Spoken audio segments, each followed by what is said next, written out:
Okay, we'll now take public comments on agenda items, please.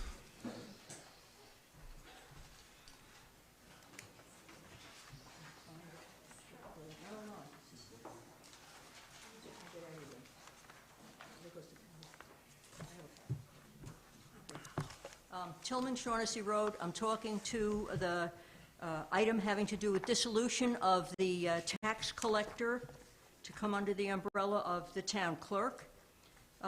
Letter, Dear Supervisor Tompkins and members of the Unionville Town Board,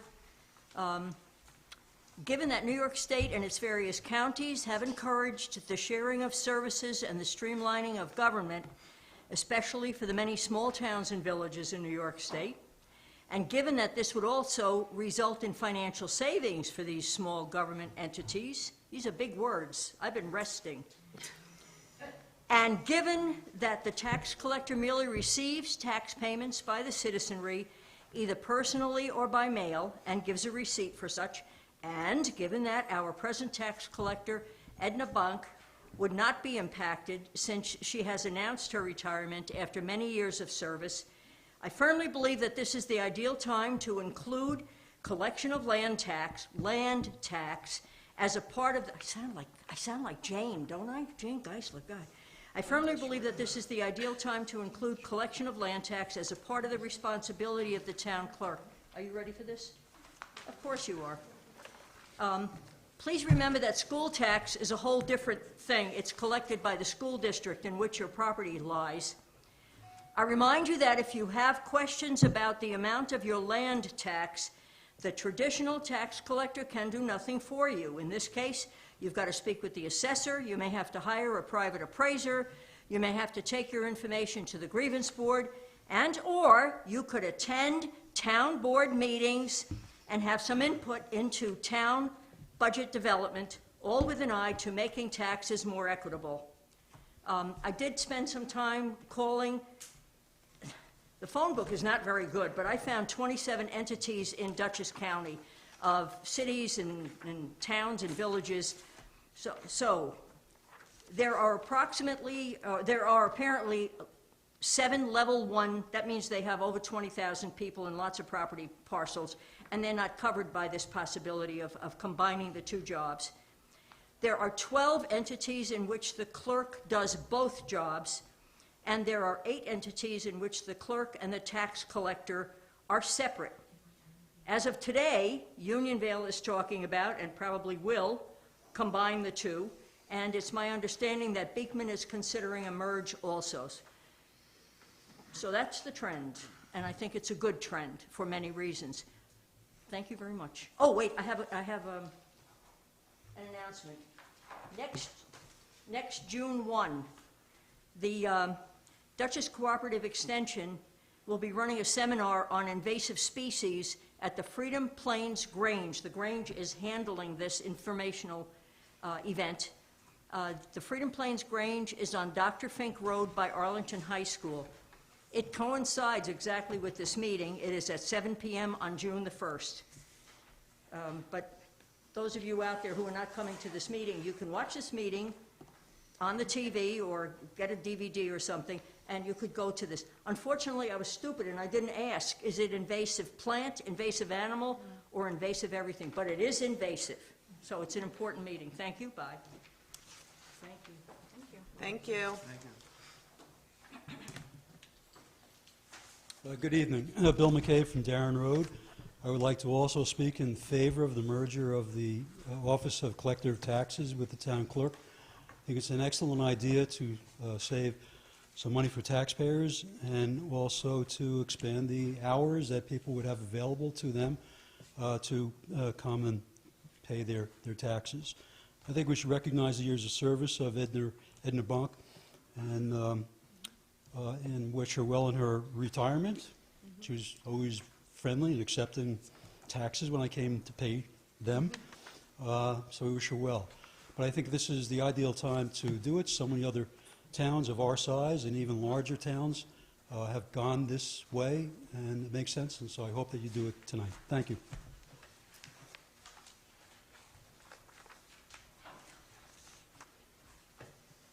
Hi, I'm Patty Tess, Kessler from Mountain Creek Road. Hello, Patty. I also am speaking in favor of Resolution 42. I think it makes sense in terms of stewardship. I'm not sure why we would want to continue the position when it's so far afield from what other towns are doing, larger towns than ours. I hope you'll vote in favor of it. I can't imagine why not. Thank you.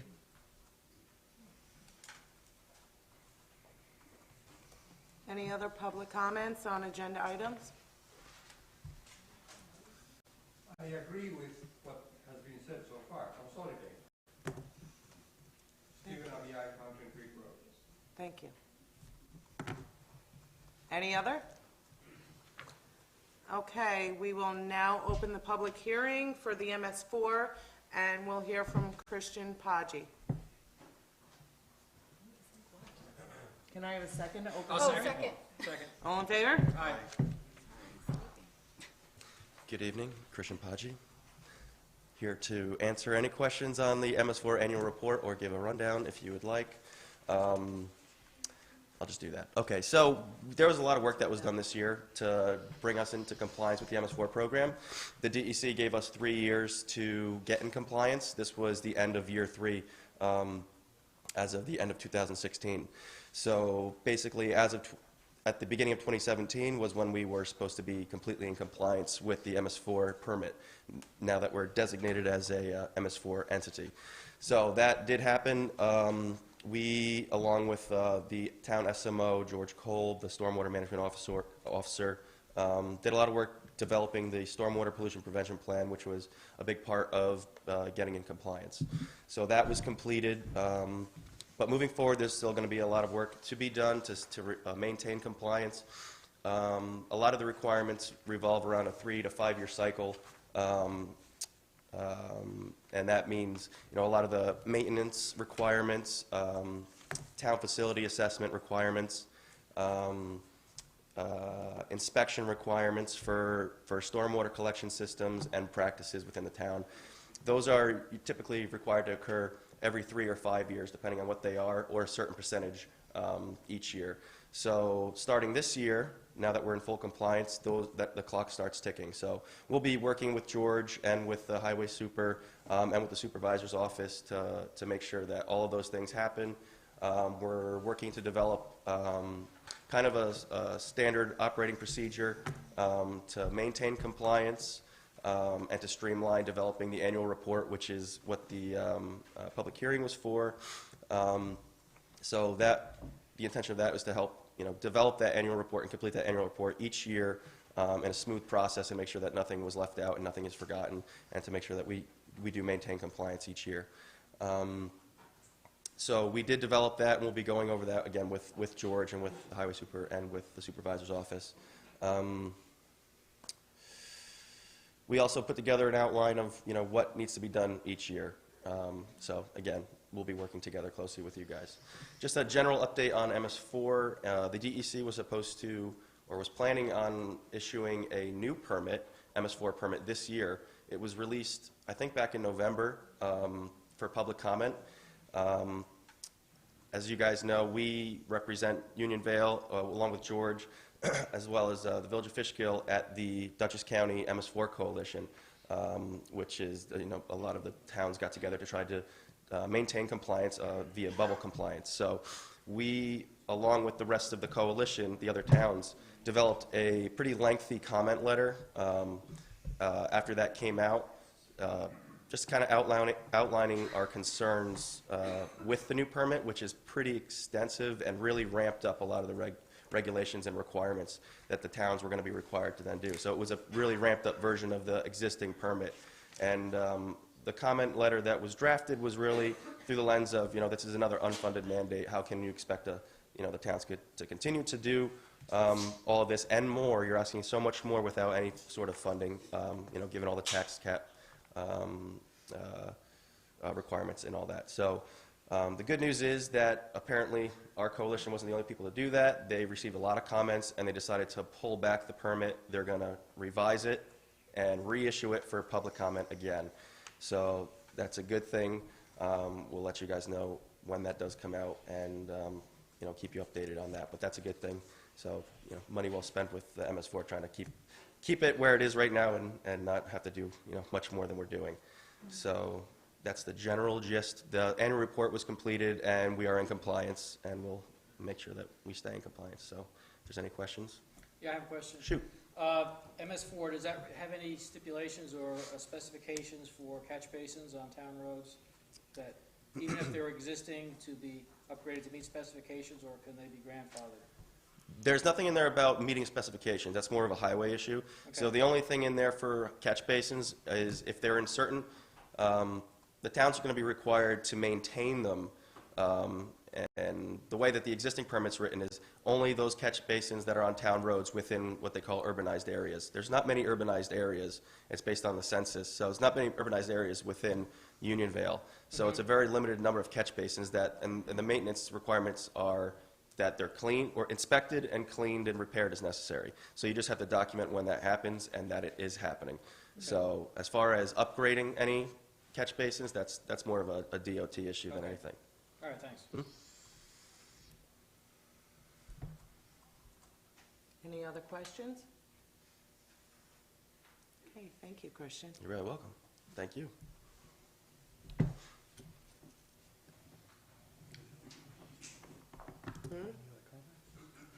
Any other comments?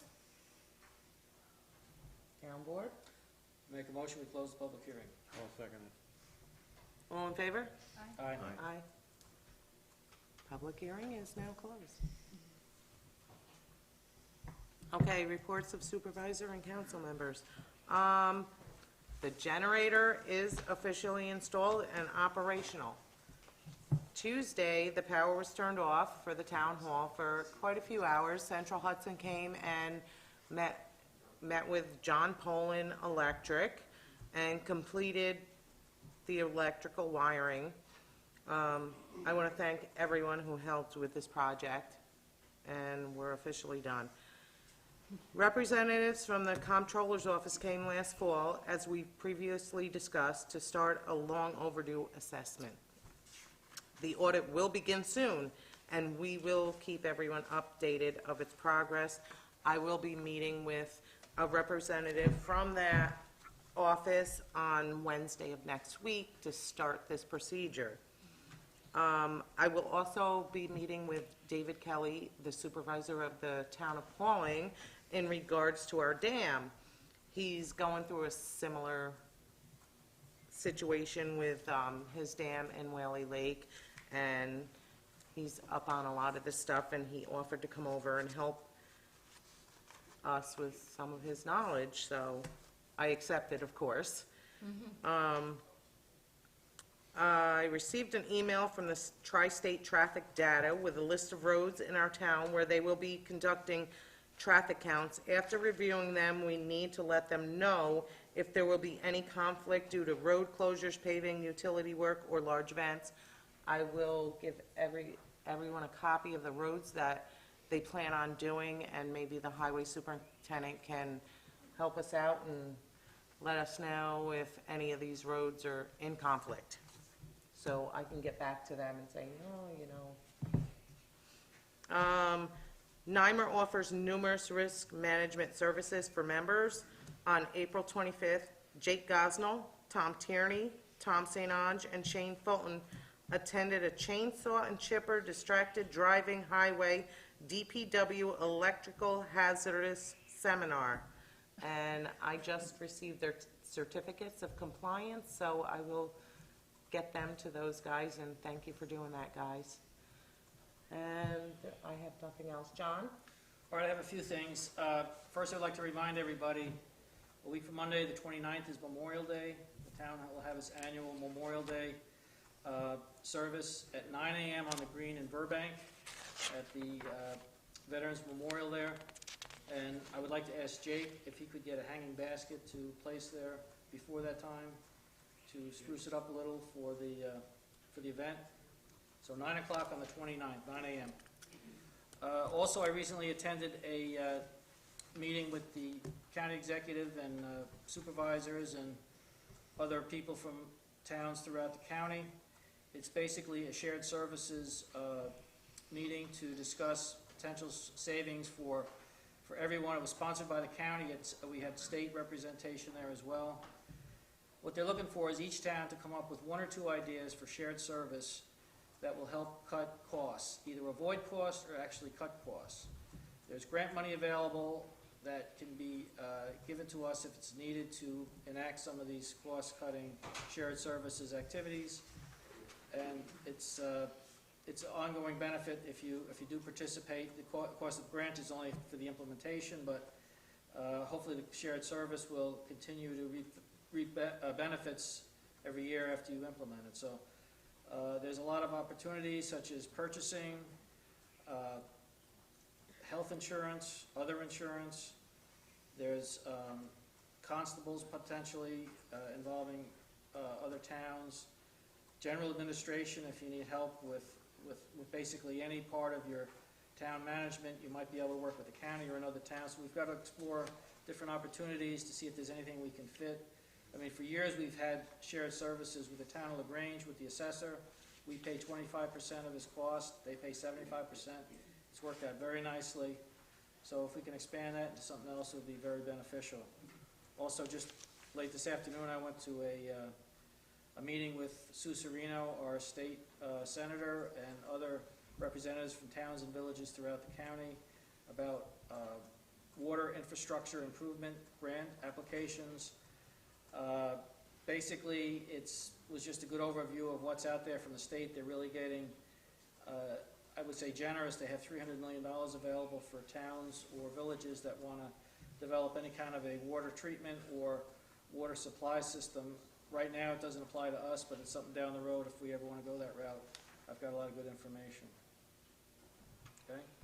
Thank you, John, for You're going to welcome. those meetings. Karina?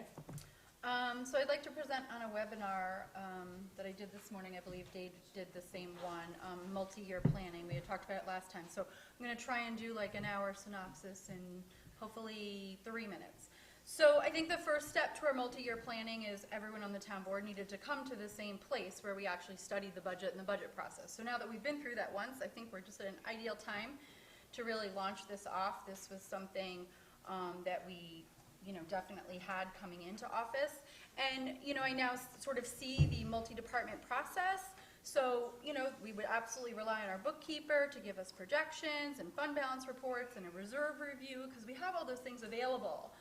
Because we know that over the years, when the town residents were taxed somewhat a bit, that went into a fund reserve. So we can use that rather than raising taxes even to do capital projects. As well as use our department heads to give us priority settings, for the highway department to prioritize roads and prioritize things that we need to do, for the parks and rec to be able to prioritize things, because obviously not everything can happen at once, but we'd be looking at something like a 5-year, multi-year would be our grand plan. And then expenditure projections and an inventory list of what we have, because the day that you purchase a truck is the day that you need to plan when that truck's life is going to be over and how you purchase another one. Because obviously when we need something, we need to replace it if it's not working. And then on behalf of the town board, just looking at our part is really identifying those goals and then performance measures to decide if we're actually meeting those goals. To identify any necessary policy changes on our part that we can do to achieve those goals, and then to make that overall plan. So I think I am so impressed by the comptroller's office for continuing to offer these free webinars. They offer 2 a month. It was great. It was definitely a great asset to going to the accounting school that I went to when we were in the middle of our budget process last November. So I think it puts us in good standing to really look this year at when we're setting the budget, how we're actually not just setting the budget for next year, but looking forward to the future. Thank you. Thank you. Dave? Well, I took the same webinar that she did, but there was one thing at the end of it that I found very interesting. You can get that webinar by going to the controller's site. It'll be available in about a week. I would recommend that our highway superintendent, Jeff and Jessica, and any other department head take that course. Jake, sorry. Apologize, Jake. Take that course. It's very informative, especially when you start considering the assets that the town has, being all of our buildings and all of our roads, not just our trucks and our equipment. So, and what we have to do to them in the future. I believe last year, right after the budget, we were talking about money that we had, and, you know, that there was a plan for doing roofs and what have you, but there was nothing written. So one of the key things that they said, that the 5-year or 3-year plan should be written out, so that when there is a change in administration, you know what was projected, and you can look into it, and, you know, you might change it. In fact, the forecasted budget every year will probably be changed. You don't know what's gonna happen, such as the remediation down at the park. You have to have contingencies for that.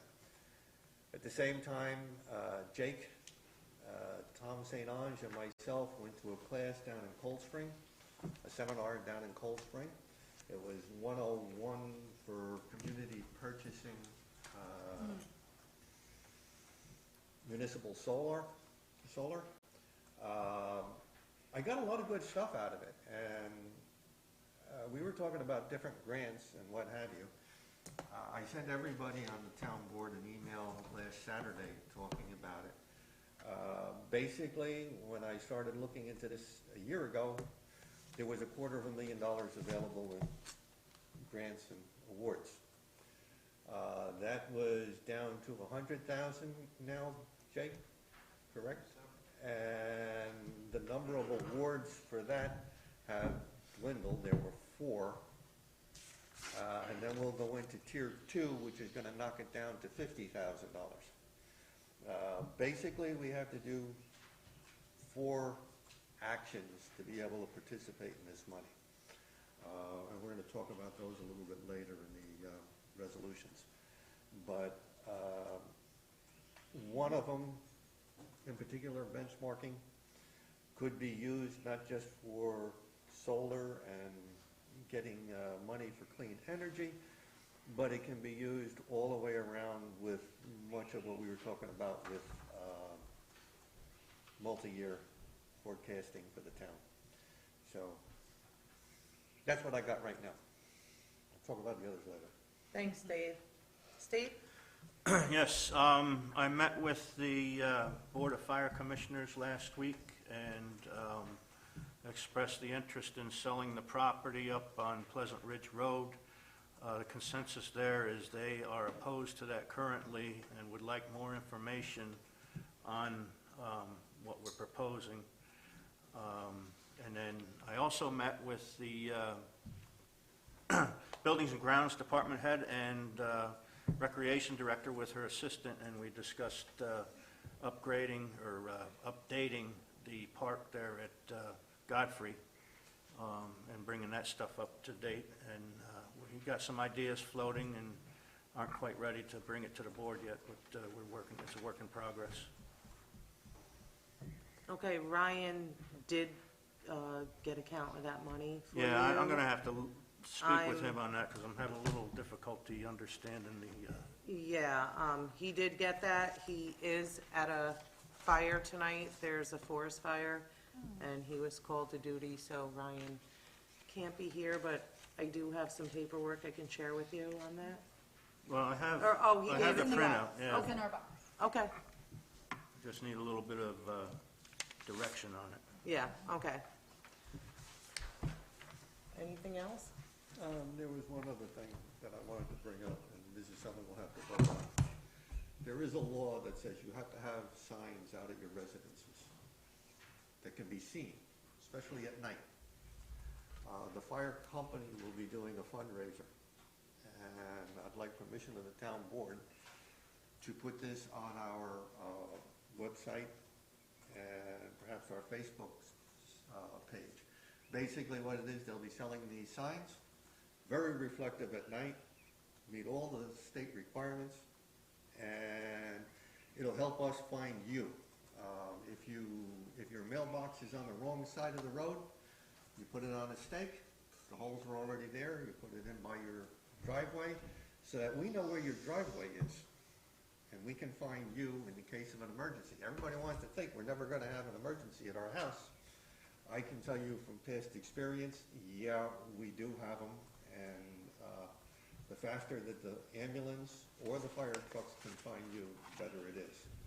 So I believe the signs are gonna be between $15 and $16. They'll be delivered to the firehouse, and we'll deliver them to you.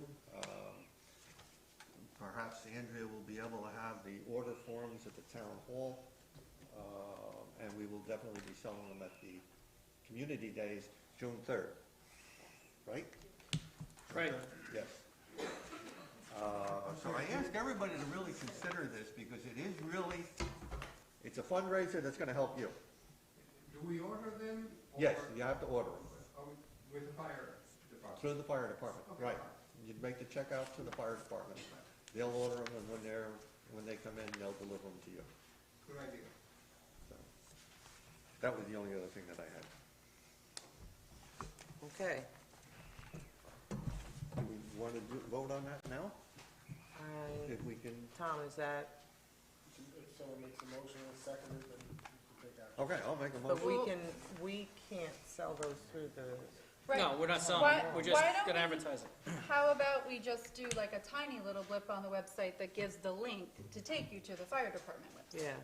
Just say the fire department is doing a fundraiser with house marking, whatever, and just give the link rather than,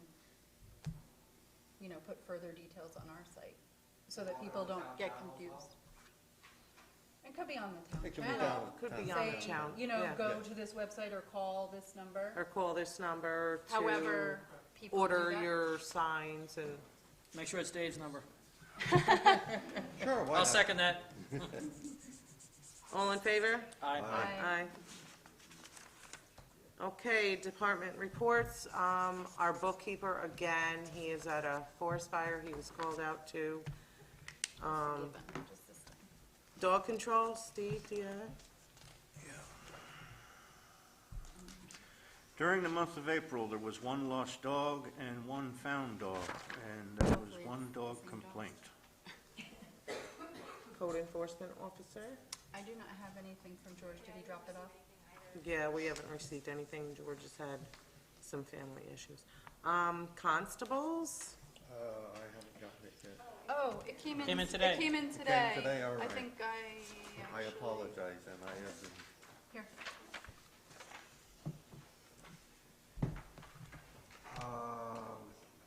yeah, I'm not gonna read it. It's going to be on file. Right, Yeah. it'll be on file. Just mentioning that they traveled 724 miles on town roads, 3 court dates, and several appearances. Other than that, there were no incidents to report. How long did that take? Okay, highway.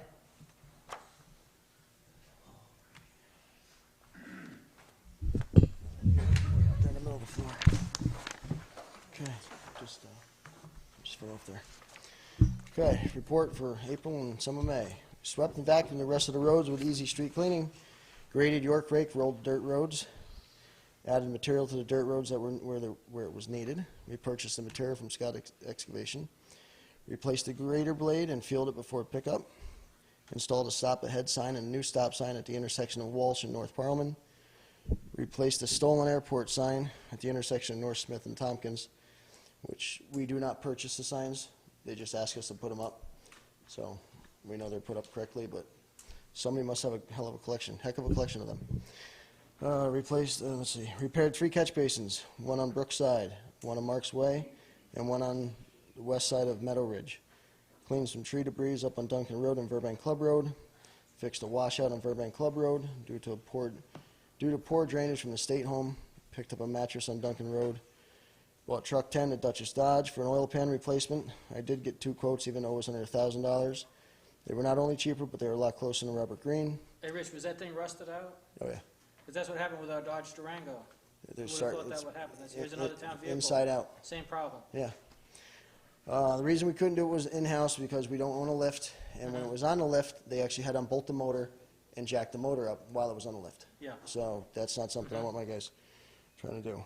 We removed the stumps from the trees that we cut down on South Parman Road in front of Crosswinds Horse Farm. It has been brought to my attention that there is a concerned citizen who has yet to speak to me directly. She has accused my men of planting trees on private property at the same location.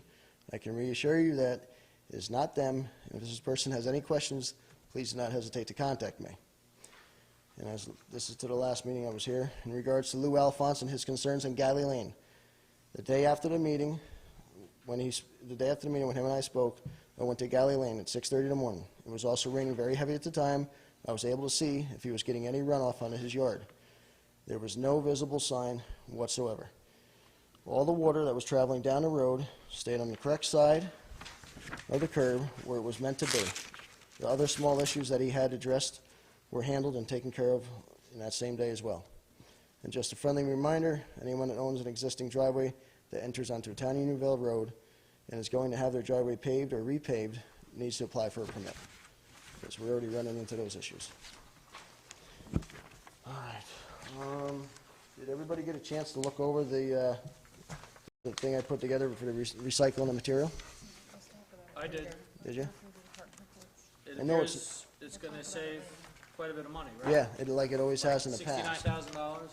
Yeah, Plus, it's gonna clean up the whole yard area up the highway yes, garage. and we'll have everything organized and in separate piles, and I'm all for cleaning that up. I'm all for saving money. So I thought it sounded like a very good proposal. Yeah, I agree with that. Well, I guess I have a few questions. First of all, has the lab tested the pile to see what's in it? Or is this blacktop, just concrete, like it's you're just, it's guessing? street sweepings, blacktop, concrete, stone, stuff we had from this edge of the road. There's no contamination, unless somebody dumped something there we didn't see, but you would see visible contamination. Well, it's supposed to have a representative sample, a sieve analysis, to get the percentage of all the things that are in there, to even decide if it can be broken down to usable stuff. And that could be done by, for instance, Atlantic testing. Because assumptions are not how we Okay. operate on good business. So Atlantic testing could do a representative sample, because you don't know if it's all usable. Okay. Also, how you estimated it as 8,000 tons. How did you get that? I- Did you weigh it? No, I did the measurements of the pile. I went over it a couple times with people who have done this before me, with a gentleman from Peckham, who was one of the vice presidents, and, I didn't write the calculation down, I should have. I apologize for not putting that on there. I can bring that up again, I got 2 in favor. I don't know if you guys want to go ahead with this, but. Is this if you- the if you same wanna- pile that you wanted that company to do for you last year? Yeah, yeah. And why all of a sudden? Change in mind, Yeah. like what I wrote in there. I'm not gonna mix garbage with garbage because I'm not gonna crush everything together, like he was saying. It's not gonna work out. So, I'm glad I waited, and, That's exactly why we didn't pass it last year. I still have a few more concerns. On page, I guess it would be 3, it starts with 2-inch minus crushed item 4, used for backfilling pipes and a road base under blacktop. Yep. This material will almost be exactly the same as BTM's recycled product that does pass a sieve analysis by advanced testing. It also meets New York State specs. We have purchased this material in the past and made it our own in the past. Both materials pack better than item 4, and we have purchased from the quarries we buy from. So to correct you, BTM's does not match New York State specs, and New York State will not agree to it because they will not go through the complete sieve analysis and the hazard waste analysis required. where are you So getting it your would- information? My husband is a I highway figured that. engineer. That was the But he biggest worked for the mistake. DOT, and he worked for the county, and he now works privately for public agencies. Yeah. So it's not New York State approved. You Okay. misrepresented the information, and maybe the rest of the town board is unaware. You're wrong. 'cause I get You're to go to wrong, and your highway husband's school. wrong. Okay, right? and it will not pass, they will not go through the DEC testing for the beneficial use determination. Okay. So if it. So when they use if it on they state won't- jobs all over the place, They don't use they it don't. on state jobs. Okay, all right. They do not use it on state jobs. Anything else? We can put this off to the next meeting, it's no problem. I'll come back with How would my it, answers, and if the town wants to pay for the testing, we'll pay for the testing. okay, and there's a couple other things. So the bids that you give us, which are 3 different bids, aren't comparing apples to apples. They're not comparable at all. you like ask for a bid from this person, this from this person, this from this person. That's You all I didn't could ask for a get. complete Not everybody listing. has the same exact machine. Then that can be clear, but you just kind of ask for different things. They're not comparable. The way that they're presented to us are not comparable. It's like, well, this guy has this guy has this, so they're not comparable. And then once it is actually crushed, no matter who crushes it and how it happens, how is it secure? Do we have something secure that somebody can't, 10 o'clock at night, drive over to the highway garage and decide they want some stuff out of that pile and take what we have paid for? No, we don't have a fence up. So that would also be a It's like a concern. losing battle with you anyway. All right, so I guess we'll table this to the next meeting, and I'll hold off for the item 4. Is there any discussion on that while I'm standing here? No? Good.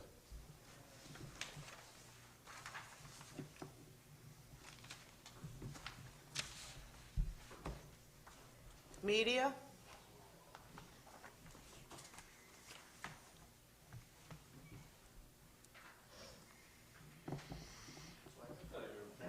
So the current phone system for the town is awful. Yeah. In most cases, I hear that it's unusable. You know, they can't transfer calls, things happen, no one's been able to reprogram them for the extensions and everything. So what I have here is a quote from 3 different companies that provides a hosting service for VoIP.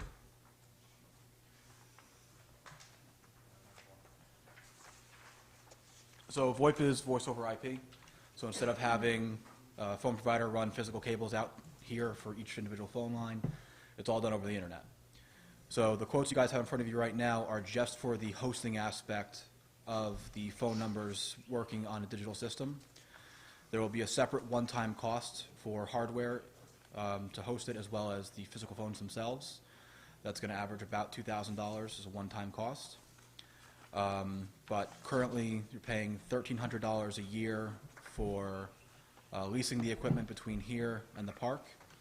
And I forget how much it was. I think it was also about $2,000 for a separate internet connection that is currently in place for the service you're currently using. For the hosting that I've set up here, it's between $230 and $370. And that's each month, and that's all you're paying.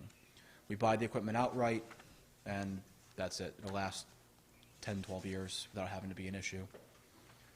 And will be much better, has better features, and you can actually hear people on the phone, because there's one phone here that it cuts out every 30 seconds. Yeah, there is. So I also have this quote. I've only printed 3 of them, so one more.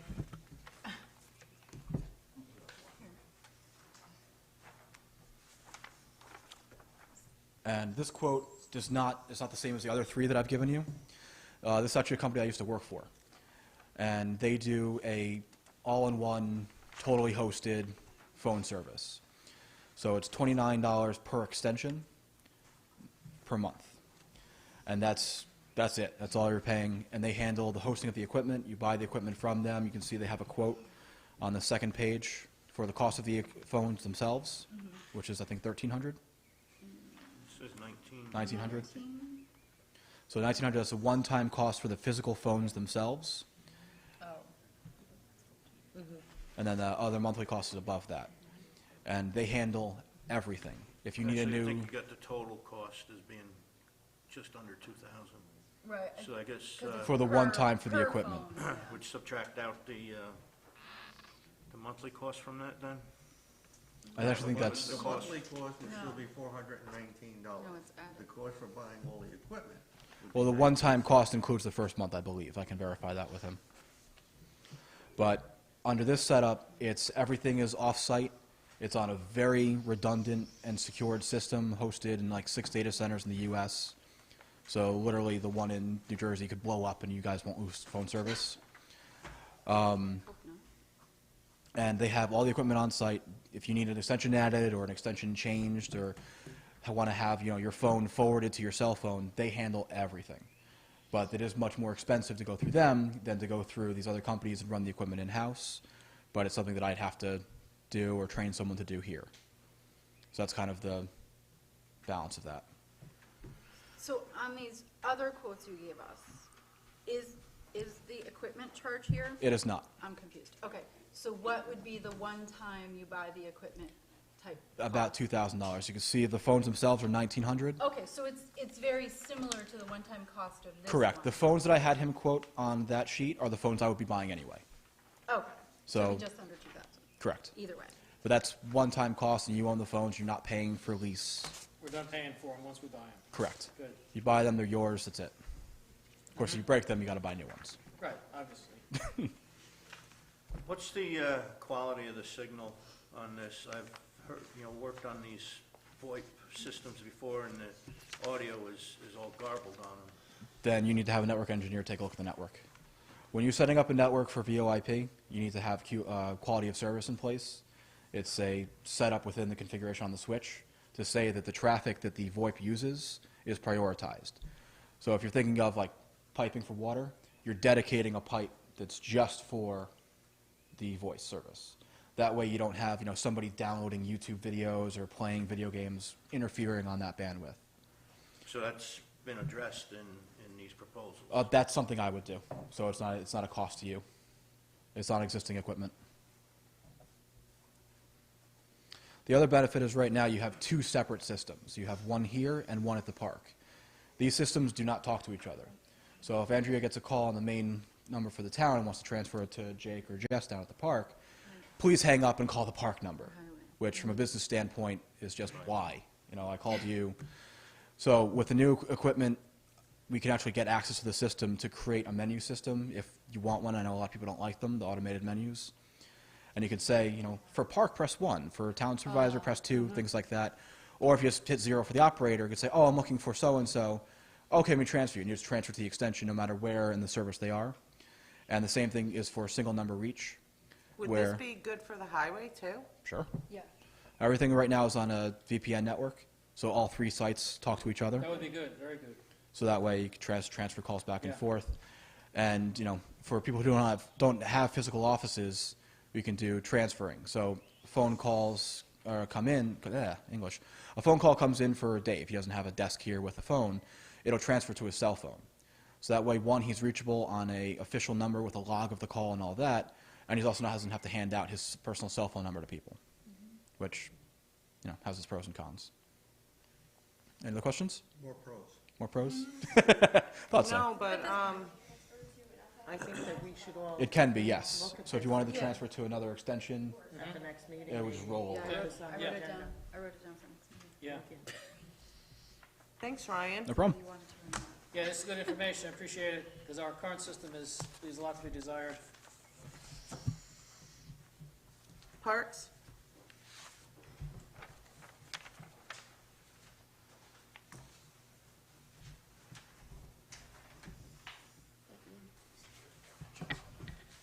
Oh, consolidating? Thank you, sir.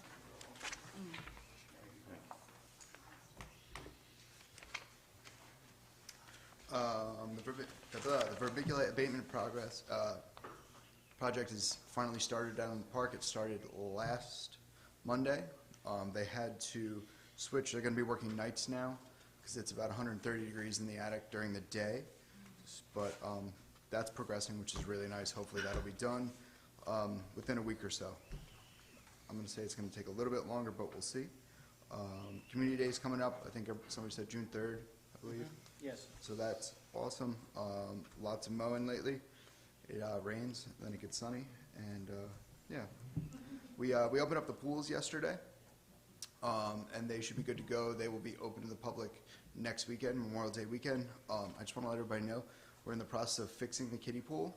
So the kiddie pool won't be open on Memorial Day, but the big pool will.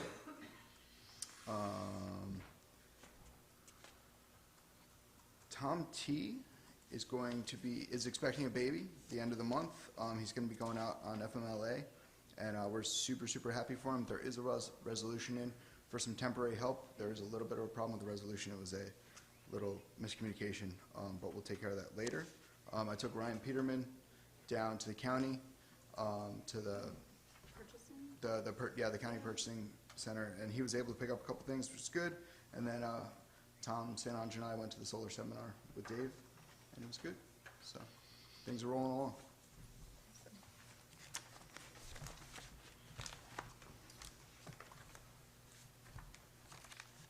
Okay, who's next? Recreation?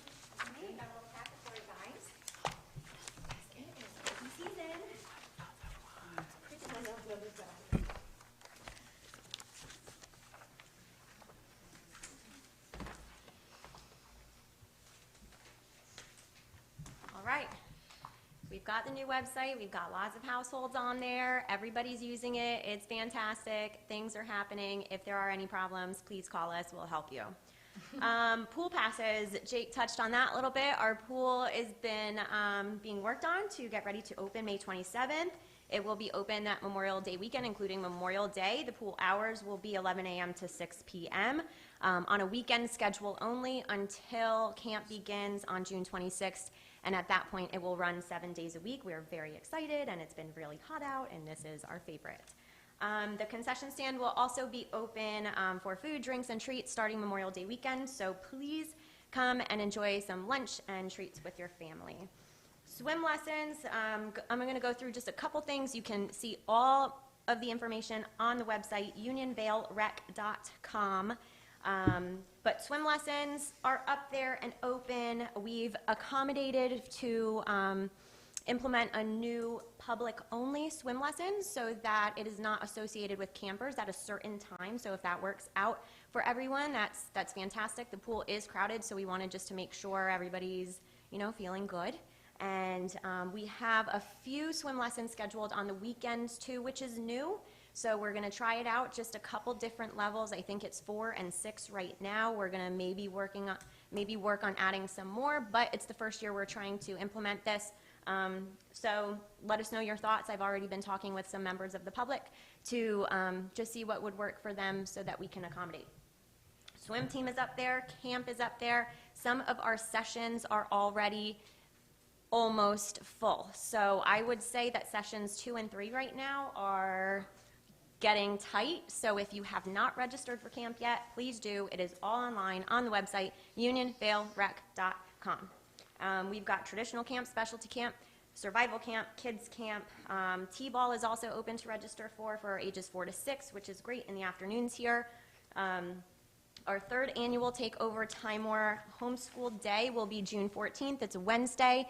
This is the third year we're running it, and a lot of homeschool families from around Dutchess County and just around our local area come here for a great field day. We open the pool primarily only for them, and they have a fantastic day, and it's great community involvement. We have a family field trip, which is another new implementation this year, set for September 10th. We're bringing a bus down to Citi Field to watch the Mets play the Cincinnati Reds. So if you're a Mets fan, please join us. If not, please join us because it's just fun. So that's September 10th. We had a chaperone policy in existence that parents used to be able to join us on field trips. They are no longer able to do that because their kids need to be independent and great, and they have a good time on their own. But we do miss our parents too, and it's nice to have families join us. So we're doing a bus trip just for them September 10th. So look for that on the website as well. Equestrian events have been going strong. Betty has been pushing those on Facebook. Time War Equestrian Center is on there and hopping, and there's pictures from the last show. It's fantastic. Memberships are available for individuals, families, groups. They've got a lot of upcoming shows in the summer season, at least 4, I think a couple more. They're doing a horse pull on Community Day, which is, again, June 3rd. We've touched on that. They are going to have a hay wagon here down at the park to take people up to the equestrian center. So it'll be really convenient for folks who want to go and see the equestrian activities because sometimes they get left out, but it's a really beautiful scene out there. Community Day is, yes, June 3rd. Andrea and I have been having a blast planning it, and we're going to pull out all the stops to end with fireworks at 9 p.m. It begins at noon. Please join us. We've got things like a trail system reveal. The parks guys and Mary and everyone involved have been working very hard, so I hope that you come out and see what big plans we've been working on, and that will be revealed on Community Day.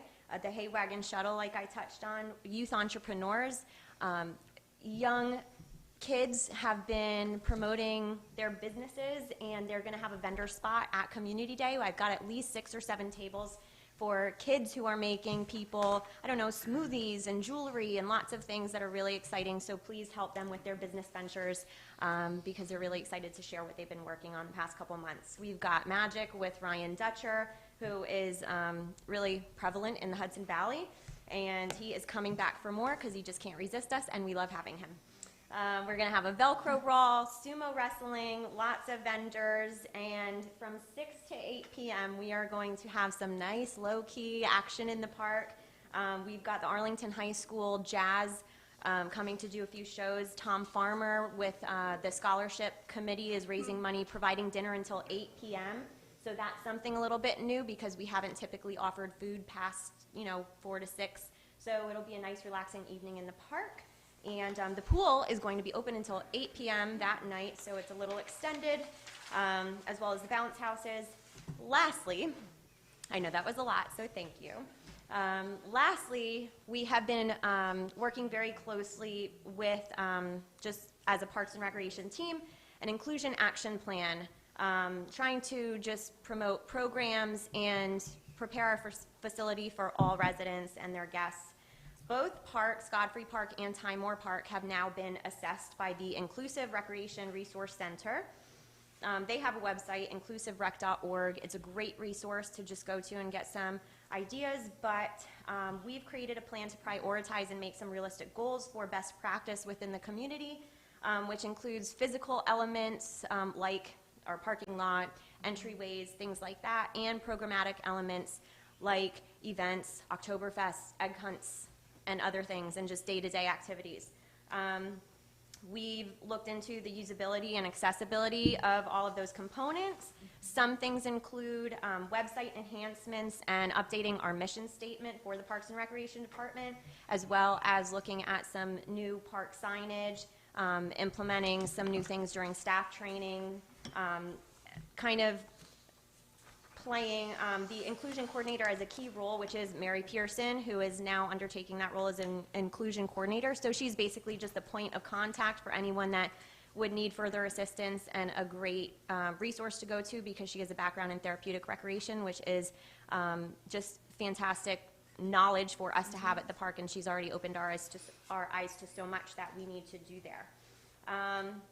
So again, we want to get the town board communicating with us on that level too, and residents as well. So in the next few weeks, you'll probably see an email from us to include all of those members, town board, and members of the public. We're going to hold a meeting to take a deeper look into where we're headed as a department in our parks, and how the surrounding community plays a role in this effectiveness, because we can't do all of these things and prioritize elements without community input and engagement. So I'm hoping that I'll get the information to you guys, the town board, and then I would like to just hold a meeting, a chat, and see what we need to do as a community to foster that, so that everyone can be on the same page. That's that. Have a good night. That was a mouthful, Jess. Recycling, I see Tom is not here. Planning and zoning, John? Okay. Nothing from the ZBA for the past month of April, but planning board was very busy. There was $300 received from Stephen Habiak for lot line fee, $250 received from Clow Valley Rod and Gun Club for a special use application, $2,000 from Mr. Popovic for an escrow deposit, $1,500 escrow deposit from Prosciutto Properties, Burbank Deli pre-conference and application fee, $750. Total application fees, $1,300. Total escrow, $3,500. Total receipts in the month of April for the planning board, $4,800. Okay, tax collector. April 2017, Collected, $139,009.31. Penalties collected, $4,111.81. Penalties to supervisor, $4,111.81. Town clerk. Okay, so for conservation licenses, we sold $440, certified copies, $290, copy machine, $1, marriage license, $50, summer camps, $40,115, the after-school program, and thank goodness there's time more, $8,963, the equestrian center, $985, facility rentals, $1,500, other recreation revenues was $180, swim passes, $850, recycling center and compactor fees is $6,311. The refuse bin was $584.60. Spayed and neuter dogs was $330, and unspayed and neuter dogs was $15.50. After all fees were paid, a check for $60,186.59 was turned over to the supervisor. Oh, all right. All right.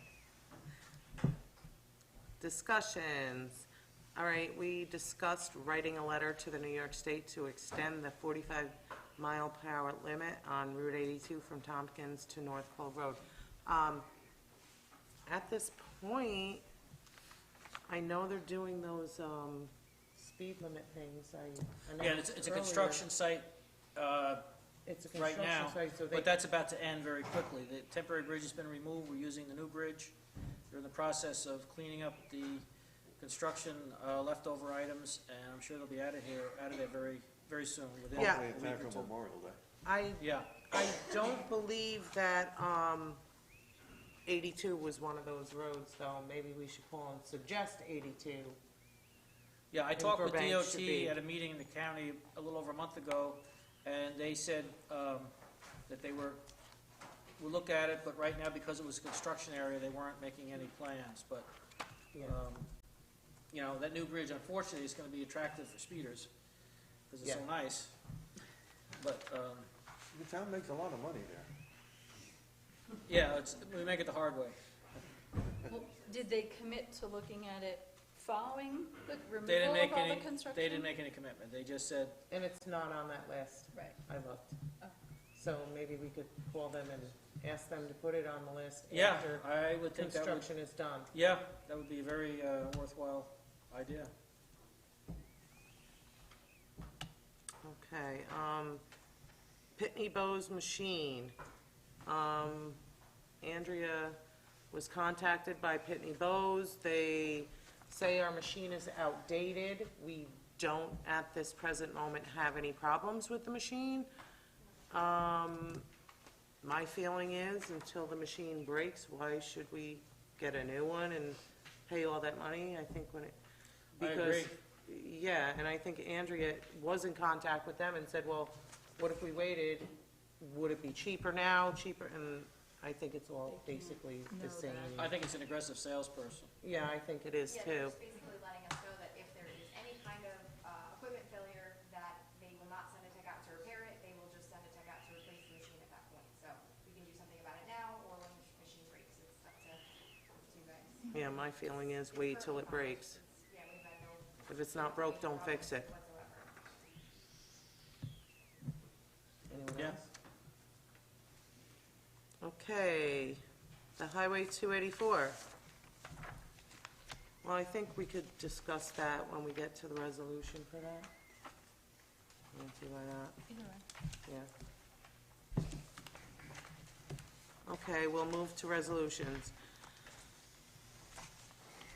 All right, John, you want to read the first one? Okay, resolution number 1742, authorizing the dissolving of the tax collector as an elected official. Whereas pursuant to New York State Law 36, in any town of the second class in which the office of tax collector or receiver of taxes exists, the town board thereof may, by resolution, duly and opted at least 150 days prior to any Benito Town election, determine that said office be abolished, same to take effect at the expiration of the term of office to which the incumbent was elected or appointed to.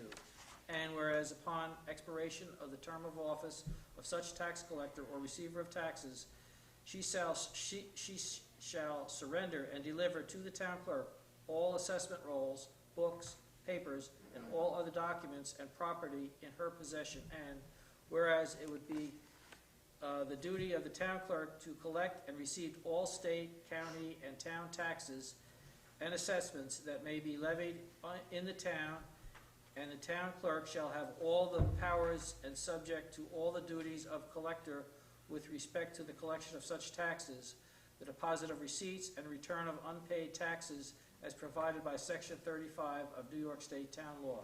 Now therefore be it resolved that the Town Board of Town of Unionville hereby authorizes the abolishment of the elected position of tax collector to the Town of Unionville effective December 31st, 2017, the end date of the term of the current elected town collector in Unionville, and be it further resolved that the town clerk shall be empowered with all of the authority given to the tax collector pursuant to New York State Town Law 36 to collect taxes in the town of Unionville.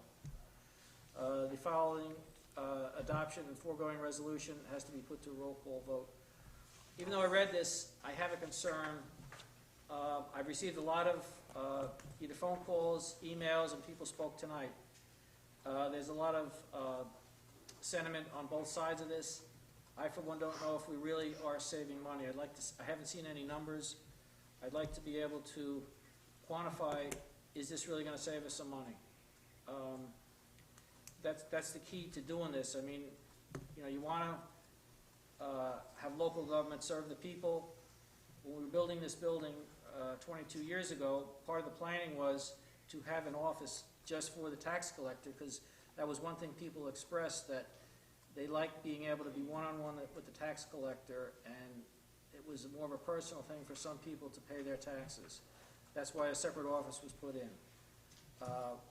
You know, not everybody feels that way, but I think it's an important thing to consider. I also spoke with other towns. Beekman is in the same situation, but they're putting it to a permissive referendum to be decided by the voters in November. And I'm wondering if that might be a more equitable approach to this rather than just kind of pull the plug on it. I know Edna did a great job. She's been around 24 years. I don't know if we could get somebody as effective as her. But by the same token, I think we owe it to the residents to try to let them, any that are interested, give us input on this decision. Well, I second this, but I do have discussion. The reason why Beekman, little educational class, the reason why Beekman would have to put it forth to a referendum is there's two different classes of towns. So there's a class one. A class one town is a larger town, so you're over 10,000. Any changes such as this particular town law can only be made by referendum on a ballot. We are a class two town. That means we're smaller than 10,000. We're, as a matter of fact, smaller than 5,000, which is many of the towns in Dutchess County. Currently, there is 8, and now 2 others considering out of 20 to combine this with the town clerk's office. Dave and I first came of knowledge of this mid-January last year after we were elected, when we went to the state class on the Association of Towns for Newly Elected Officers, finding out that this is actually, in fact, the way most small towns are going. It would be in line with the county initiative of shared services, consolidation, right-sized government. There would be savings because while Edna Bonk has been wonderful to us, you know, we will continue to pay into her benefits. So while it may not be her exact salary, I know that's become like a real issue that we paid her $7,000, we will not be paying the other person who will take her place $7,000 because she will only be adding a few additional hours to her job role within, it will be the tax assessor's clerk who currently knows every single property in the town of Unionville, who works with everyone through grievance day. So we'll have full knowledge. So when you actually have a question about your property and your taxes, this would be somebody who actually works alongside the tax assessor and would know. It would only be a few additional hours, you know, in addition. So that is why Beekman, upon consideration, can't vote by the town board. I know that many people in town, if you are a Republican, you received a letter. I do want to do a little PolitiFact on the letter, because while there is a shred of truth that runs through the letter, there's also quite a bit of misrepresentation. She did talk about at the last town board meeting that only the supervisor had knowledge of this change. That actually wasn't true. But unfortunately, we only received the letter from Mrs. Bonk the day before the meeting. So that was why, of course, there was no vote that night. It was purely a discussion of reading Mrs. Bonk's letter, of that she would retire, and that further discussion would happen. We have reached out to the town people. We've heard from quite a few people in the town. 9 people in writing wrote for removing the elected position, and only 4 people wrote to continue that elected position. Everyone that spoke tonight was actually in favor of removing the elected position. One person, I will say, that's against removing the elected position didn't even do us the courtesy of writing their name. Address is great too, but even write their name. So, you know, in my experience, if I'm going to write something and I hold value to it, I'm going to tell you who I am and why I believe the way I believe. It kind of refers several times that Supervisor Tompkins would have control over this position and that the voters wouldn't have control anymore. That isn't true. The way a Class 2 town works is, although Supervisor Tompkins has to be here longer than we do and deal with sort of the everyday stuff, and this is what she does, she holds 20% of the power of the town board. She holds no additional power than any other town board member. She cannot hire and fire people at will, and she cannot even make this decision by herself. So that was sort of misrepresented by the information that was sent out. It was also said that there's no county mandates requiring the elimination of this position. Of course there's no county mandates. There's also no county mandates that actually require this position. It's just that when there's a change, there are laws, which we conferred with our lawyer to say, in this case, this change could be made by a resolution of the town board. In the instance of Beekman, they cannot make that decision solely as a town board. They can make the decision that it go on as a referendum of the ballot. Let's see. It actually, it refers to whether a person that is hired or not is a town of Unionville resident. So, because point 5 that the chairperson makes is a town resident is no longer guaranteed this position. Well, unfortunately, in a small town, a town resident is never guaranteed the position. So the way it is written when hiring people is we give preference to town of Unionville residents. But unfortunately, because we're a small town, salaries aren't super high, we don't have a lot of qualified candidates to do certain jobs. So many of our jobs have been shared services with other towns or have gone to people, you know, outside of the town of Unionville. Some of them literally like over the border of LaGrange, but it was never a guarantee. That's not a change that we're making in our campaign. And since we've taken over an office, many residents have reported that a concern is really access into the town, even like John was saying, that one-on-one. As an elected officer, the tax collector says, I only want to be here 5 hours. They get to set their own hours. If they want to be here 4 hours a week, you can wait 2 years and vote that person out of office, but you can't do anything about that. You can't require that. We can actually set hours to an employee, and we can say, we need you here on a Saturday morning, we need you here on an evening. I think going forward, this is only step 1 of access to the town. Part of the recreation launch into the online community was really to see, would this particular product the rec program is using, is that a good product for the town of Unionville? And it's had some fabulous effort. Most of you go on Amazon or wherever you go and you click pay now and you put in your credit card. Countless people would like to do that to their taxes. In this day and age, many, many taxes come out of escrow. The other amount of taxes could be paid online. Lots of people mail in their taxes because of the very, very limited amount of time that the office was open. And then, yes, there were some people that came in person, but that was not the vast majority of the town. Most people didn't want to take time out of their day between 10 and 2, 3 days a week, to come in. And, you know, I'm fully aware of that. We've had years where we can show up here and years we can't. And we mail in and we hope that receipt comes back and we hope everything went through. But, you know, when somebody is actually doing the job, we can really adjust that accordingly to the town's needs in a way that we can't do as an elected official. You know, we've really tried to make ourselves available. We've really tried to change the dynamic of town hall. Rec and parks have really become very accessible. And that was things we were hearing that weren't happening. So I think the dynamic is really changing here. I do have a chart that I will pass out to town board members. There'll be a few extras, so if you want to share.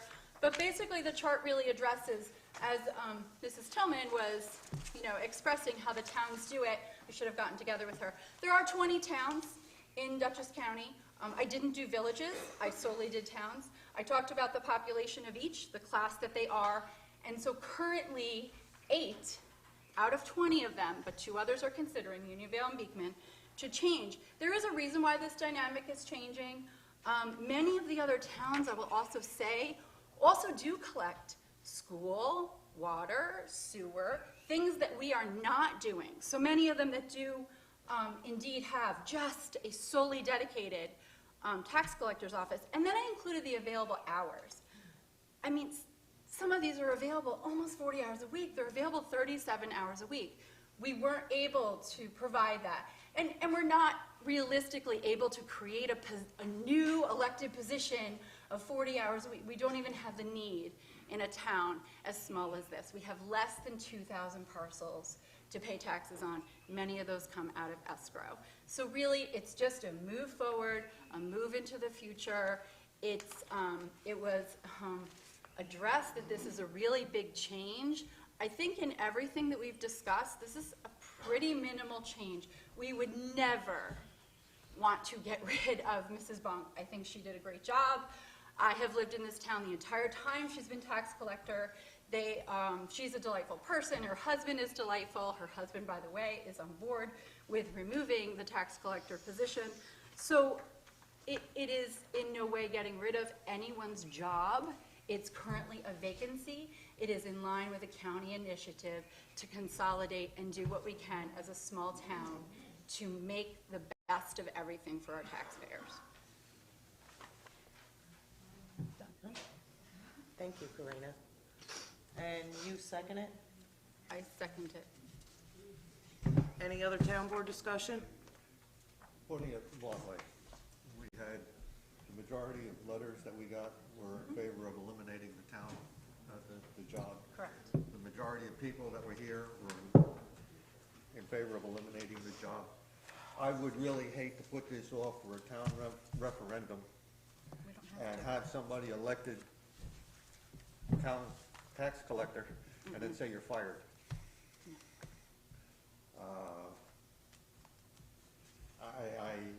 Most people that everybody I talked to was in favor of eliminating the position.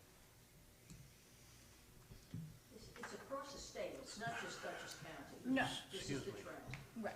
It's inappropriate. What's inappropriate?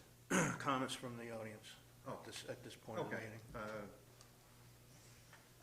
Any other town board discussion? Yes, I'm going to echo John's sentiments. We've heard over and over that this is going to be a cost savings. I've yet to see a cost analysis comparison that shows that. I'm not sure where these claims are coming from without that cost comparison. The other thing is that, you know, the unique thing about the United States is our right to vote for elected officials. Very few other nations in this world here have that right. And, you know, this board is considering taking that right away from its residents. I can't support that by any means. I would support having a public referendum on this, put it out to the people, put it in front of the people, let them decide whether they want to continue to have a tax collector or not. Again, I don't feel that we have the right to take away their vote. Anything else? Roll call vote? Actually, maybe Tom can just assure the town that this does not require. From a legal perspective, town law section 36 controls on this. It's quite clear. Town of Unionville is a town of the second class. It's not, this position's not created or dissolved by referendum. It's by the town board. So- And I'm going to echo my sentiments. I've said this a number of times before. There are legalities and then there's moralities. And I think the moral way to do this is to have a public referendum. And I'm going to echo Mr. Frazier, something that he said, that this town board was elected to do a job and make decisions, and he did not want the public. Excuse me. Excuse me, No, I no, am no, not no. Don't done twist speaking. my words This into is meaning my something I turn. didn't say. Excuse me, it is my turn to speak. I did not interrupt you. Mr. Frazier said we were put in place to do a job, and he did not want the public to help us with a budget advisory committee. Therefore, we were elected, all of us, to do this job and make this decision, and we will make this decision. What I said during the budget hearings has absolutely nothing to do with this vote tonight. It is in our job description to prepare a budget every year. It is not in our job description to take away the right of the people. And I resent having my words twisted the way you just did. Roll call vote, Andrea? I'm going to vote no. Yes. Yes. Yes. No. Okay, Karina. Are they in order? Yes. Yes. Be it resolved that the town board of the town of Unionville hereby approves the following 2017 summer camp hiring and pay rates as attached to this resolution and made a part hereof. I don't have it attached.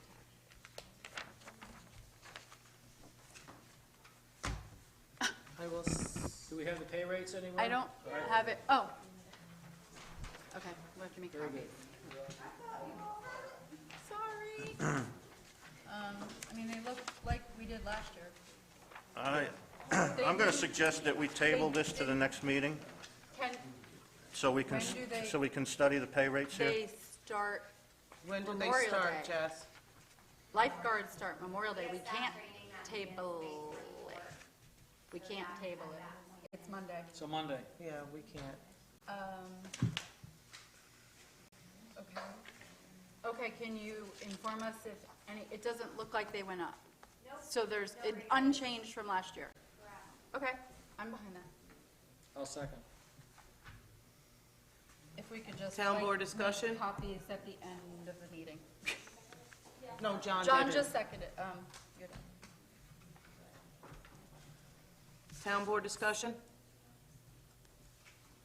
Roll call vote? Aye. Yep. Aye. Yes. I abstain, can't vote on something I was just handed 2 seconds ago. Resolution 1744, authorizing hiring of temporary maintenance worker. Be it resolved that the town board of the town of Unionville hereby authorizes the hiring of, Yeah, one maintenance second. worker. Again, I'm going to suggest we table this. I spoke with the Buildings and Grounds manager prior to the meeting. He doesn't have a candidate yet selected for this position. I would like to make a motion, however, that we authorize him to seek a candidate for this position to bring back at a future meeting. right, I would like to make this resolution say that we authorize him to hire somebody and he bring that. Right. I'll second that motion. All in favor? Aye. So we can just change the wording of I that just wrote resolution? candidate. Well, it doesn't need to be a resolution. We bring the same resolution back at a future meeting when he has a candidate for it. The town board just would make a have motion to authorize table the- person, That's what I explained. Right, Yeah. okay. You're authorizing him to go seek a candidate. We are Okay. authorizing you to go seek somebody, Jake. Yep, okay. Maybe do it at the next meeting. Dave? Okay, resolution 1745. resolution approving fence installation at Godfrey Park. Whereas the town of Unionville Parks and Recreation Department has recommended the replacement of the chain link fence with new split rail fence at Godfrey Park, and whereas the Parks and Recreation Department has recommended that a quote of Adams Fence in the amount of $1,911.90 for locust and oak split rail fencing be accepted due to the quality of the product and the location of the company. Now therefore be it resolved that the town of Unionville, that the town board of the town of Unionville hereby authorizes the installation of split rail fence at Godfrey Park from Adams Fence at a cost of $1,911.80, and be it therefore resolved that the town board of the town of Unionville authorizes the payment for the fencing at Godfrey Park from the Capital Park Land Recreation Fund. I'll second that. Just a question for the Director of Buildings and Grounds. You've got 2 quotes on this? 3. 3? Okay. Just at some point in the future, can you have them attached to the... My email has not been working correctly, so yes, you were all supposed to get the email, and I Okay. think there's bugs, so But we have the, Peter Mitchell will get that fixed and everything will get over to you. Very good. Town board discussion? I got one Just- question. just to be Okay, clear, go this ahead. is in our packet. We do have Yeah. the quote, it's in our packet. Yeah, Just it to be is in clear. our packet. No, my question was on something else. Does that include, who's gonna remove the old chain link fence? You are? Mary. By yourself? No, Our people are gonna remove? a Boy Scout troop that will be helping us, Okay, all right. Nice. Just curious. community involvement. Okay, Nice. thank you. Glad to see that go. It's very ugly. Any other town board discussion? Roll call vote?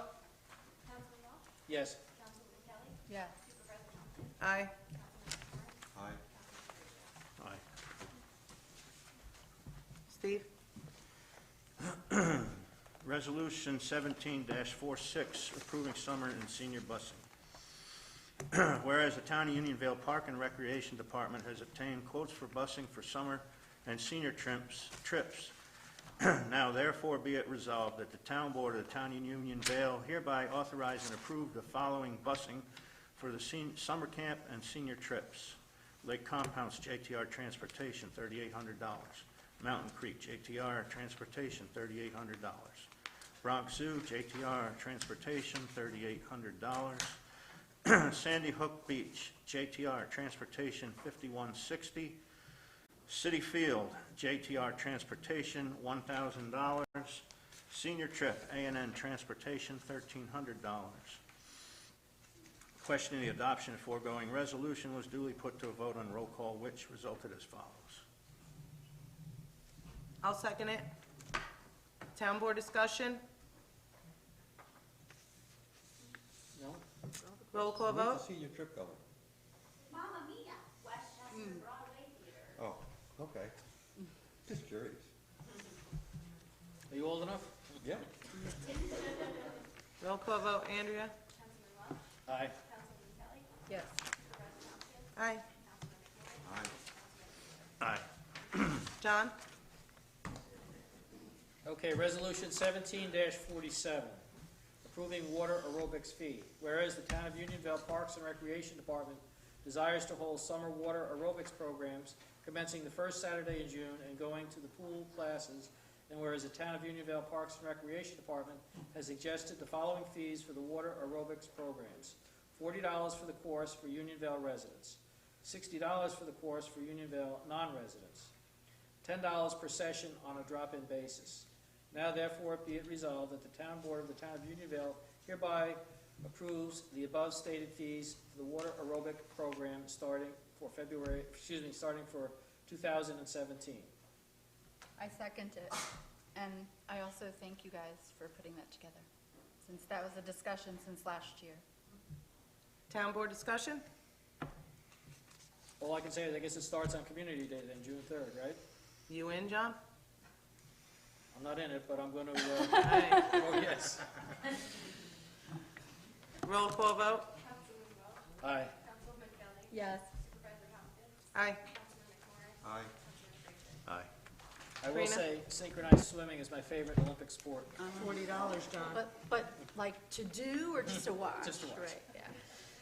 Resolution 1748, approving summer camp shirt fees. Whereas the Town of Unionville Parks and Recreation Department has obtained quotes for the T-shirts for the 2017 camp for staff and kids, whereas the Town of Unionville Parks and Recreation Department has recommended that the quote of MG Graphics at a cost of $3,559.50. Now therefore be it resolved that the Town Board of the Town of Unionville hereby authorizes the purchase of the camp T-shirts for the staff and kids from MG Graphics at the total cost of $3,559.50. I will second that motion. Town board discussion? We've used MG Graphics in the past. I use them with my business, reputable company. I'm in favor of it. Roll call vote, Andrea? Aye. Yes. Aye. Aye. Resolution 1749, adopting Highway Department pursuant to Highway Law 284. Whereas Highway Law 284 requires the town board and the town highway superintendent agree upon monies levied and collected for the repair and improvement of highways and monies received from the state for highway repairs. And whereas the town highway superintendent has submitted his list of road improvements to the town board pursuant to Section 284 of the New York State Highway Law, now therefore be it resolved that the town board of the town of Unionville hereby approves the list of highway projects submitted by the town of Unionville Highway Superintendent pursuant to Section 284 of the New York State Highway Law. I will second that. Town board discussion? I have many discussions, but So do I. I'm going to start with the most obvious. So on the quote we got from Peckham Road Corporation, under the terms it says pricing is based off the New York State OGS bid award of 23053, group 31502. Interestingly enough, I have that right here, and it's not on the bid. It's not on that OGS bid. Also, the product that was recommended to be using is not appropriate. It doesn't, because it has a 9 in the number towards the end, it has no friction for riding surface. So while it may be a T&L course, it's not appropriate to put on top of the road. It's actually called a Marshall mix, which has no longer been used since 1996. Now they're using Super Pave, which instead of number 403 has to be number 402, which is on the bid. The bid also came in, I'm just going to give approximate numbers, $73 to $76, but if we use Colorusso on that same bid of the appropriate thing, we can get it for $49.50 per ton. In place. 450 a ton in place. No, no. No, no, no. I'm just comparing the numbers for Peckham per ton. I'm not including transportation costs, because this doesn't include transportation costs on this page I'm looking at, which is the quote from Peckham. Peckham actually only has friction aggregate in one of their sites out of the many sites that they have, which probably was why they didn't recommend it, because then the trucking costs much more, so it would even raise what the cost to get it delivered to site is much higher. But if you like, we can call OGS and ask if they would agree to a substitution. But I'm thinking, since they haven't used not Super Pave since 1996, that they're probably not going to agree to that. So we need a quote on Super Pave. And we need a quote that's actually off of the OGS bid, which this is the OGS bid. So if you go to the OGS site, you can actually put in a quick quote form.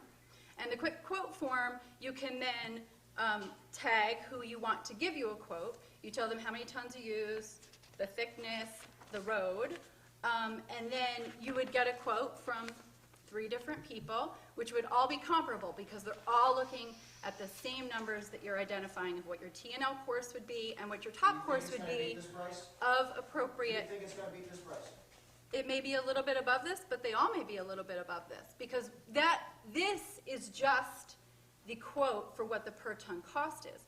I understand that on the paper you wrote up that, of course, there is a transportation cost, a mobilization cost, and that there would be other costs on top. But your first of all, your blacktop that you quote us on Deer Pond, you're asking for 900 tons of blacktop for what it should take to be 475 tons plus a T&L course. You would never lay 3 inches on a road, so you're not doing, I mean, unless you are laying 3 inches on a road, in which case you're using a T&L course of 1.5 along with a top course of 1.5, but you're using a top course that's not approved on OGS bid and not approved for a riding surface on a road.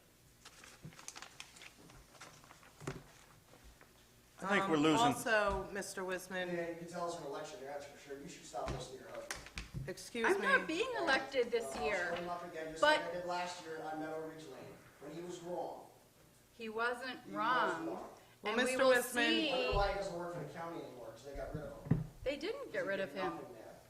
How far you want Let- to let's Okay, Richie, keep the po- now you're keep getting the personal, and my right. husband resigned. He was never fired All from right, this any is job. personal stuff. Yeah, let's not Let's go leave in it this out. Let's not go into personal. Let's talk about the Also, blacktop. Mr. Wisman, I think you added some numbers wrong here. I think you have a lot more money to spend on roadways than you put on your paperwork here, according to your own paperwork. So I think this, I mean, with all these wrong numbers, I'm gonna have to ask you to rethink this. I mean, has anyone else had a chance to review this? Because I reviewed it and these numbers are pretty much off.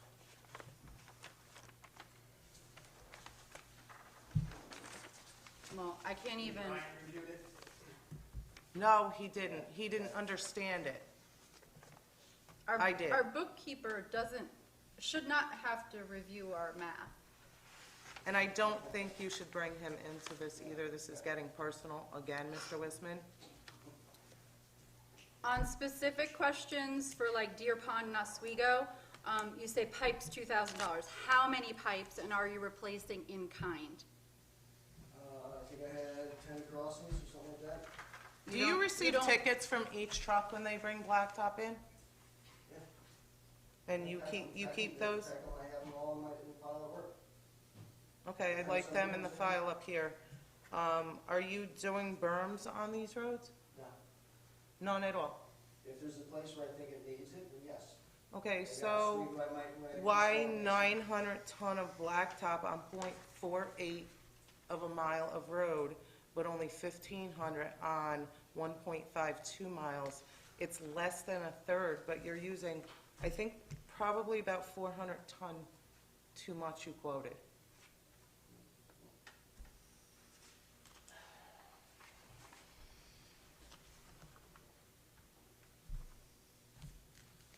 Any further town board discussion?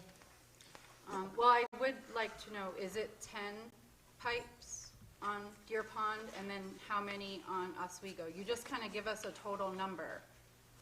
I don't have to give you anything at all. You understand it? All I have to do is fill out the tweet form the way I filled it out, legally, and you guys can sign it. The other stuff I did just to show you some numbers.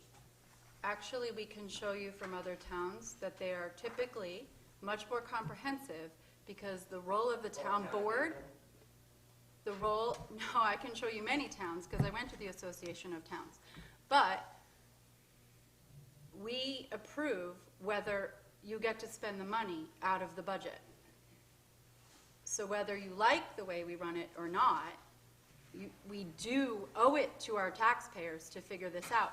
I also have a lot of concerns with Deer Pond, because it keeps getting repaved, because the reality is there's an underwater drainage issue that's not being addressed, that I would propose we have our town engineer look at, because it's silly. I have been out to that road so many times, because the first time I went there on my campaign, I couldn't actually believe these people live this way, because the road literally goes up and down like a roller coaster, and it got worse over time. That's an underwater, I'm a nurse, and my husband didn't have to tell me, that's an underwater drainage issue. And we need to address the drainage issue, so I would rather spend another $100,000 and do it right, so we're not doing it every 5 years or so, than just put 3 inches of blacktop on a road that can barely even handle it. But I would like to know how many pipes and how many basins are planned for each road, because we just have a general number. We just have $2,000 and $4,000 on both roads, ironically.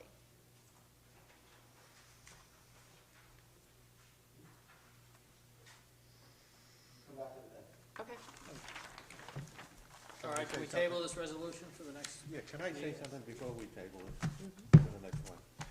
Rich, I hope you can come back with numbers that jive, okay? Yeah, I went to that Association of Towns, meeting for newly elected officials. I've gone to two Association of Towns meetings since, and I've sat in on several planning and what have you seminars. There is a program sponsored by Cornell University. They bring it up at every Yep. Association of Towns meeting. Yep. It is an intern program where they will send somebody down, they will inventory our roads and assess them and come up with a priority program for doing these roads. And I think we have to hire a summer helper during the summer to work on these roads with Richie. And We don't have it other in the than budget. that, it's, you know, and I would suggest that we ask Richie to look into this for next year, Yeah, it'd be so good that to our start. roads are inventoried in the spring, Yeah. and we can find out what roads we have to do, how much it's gonna cost us, and again, just looking at the future forecasting for the town, the webinar that we took today, it's saying especially roads was a key issue.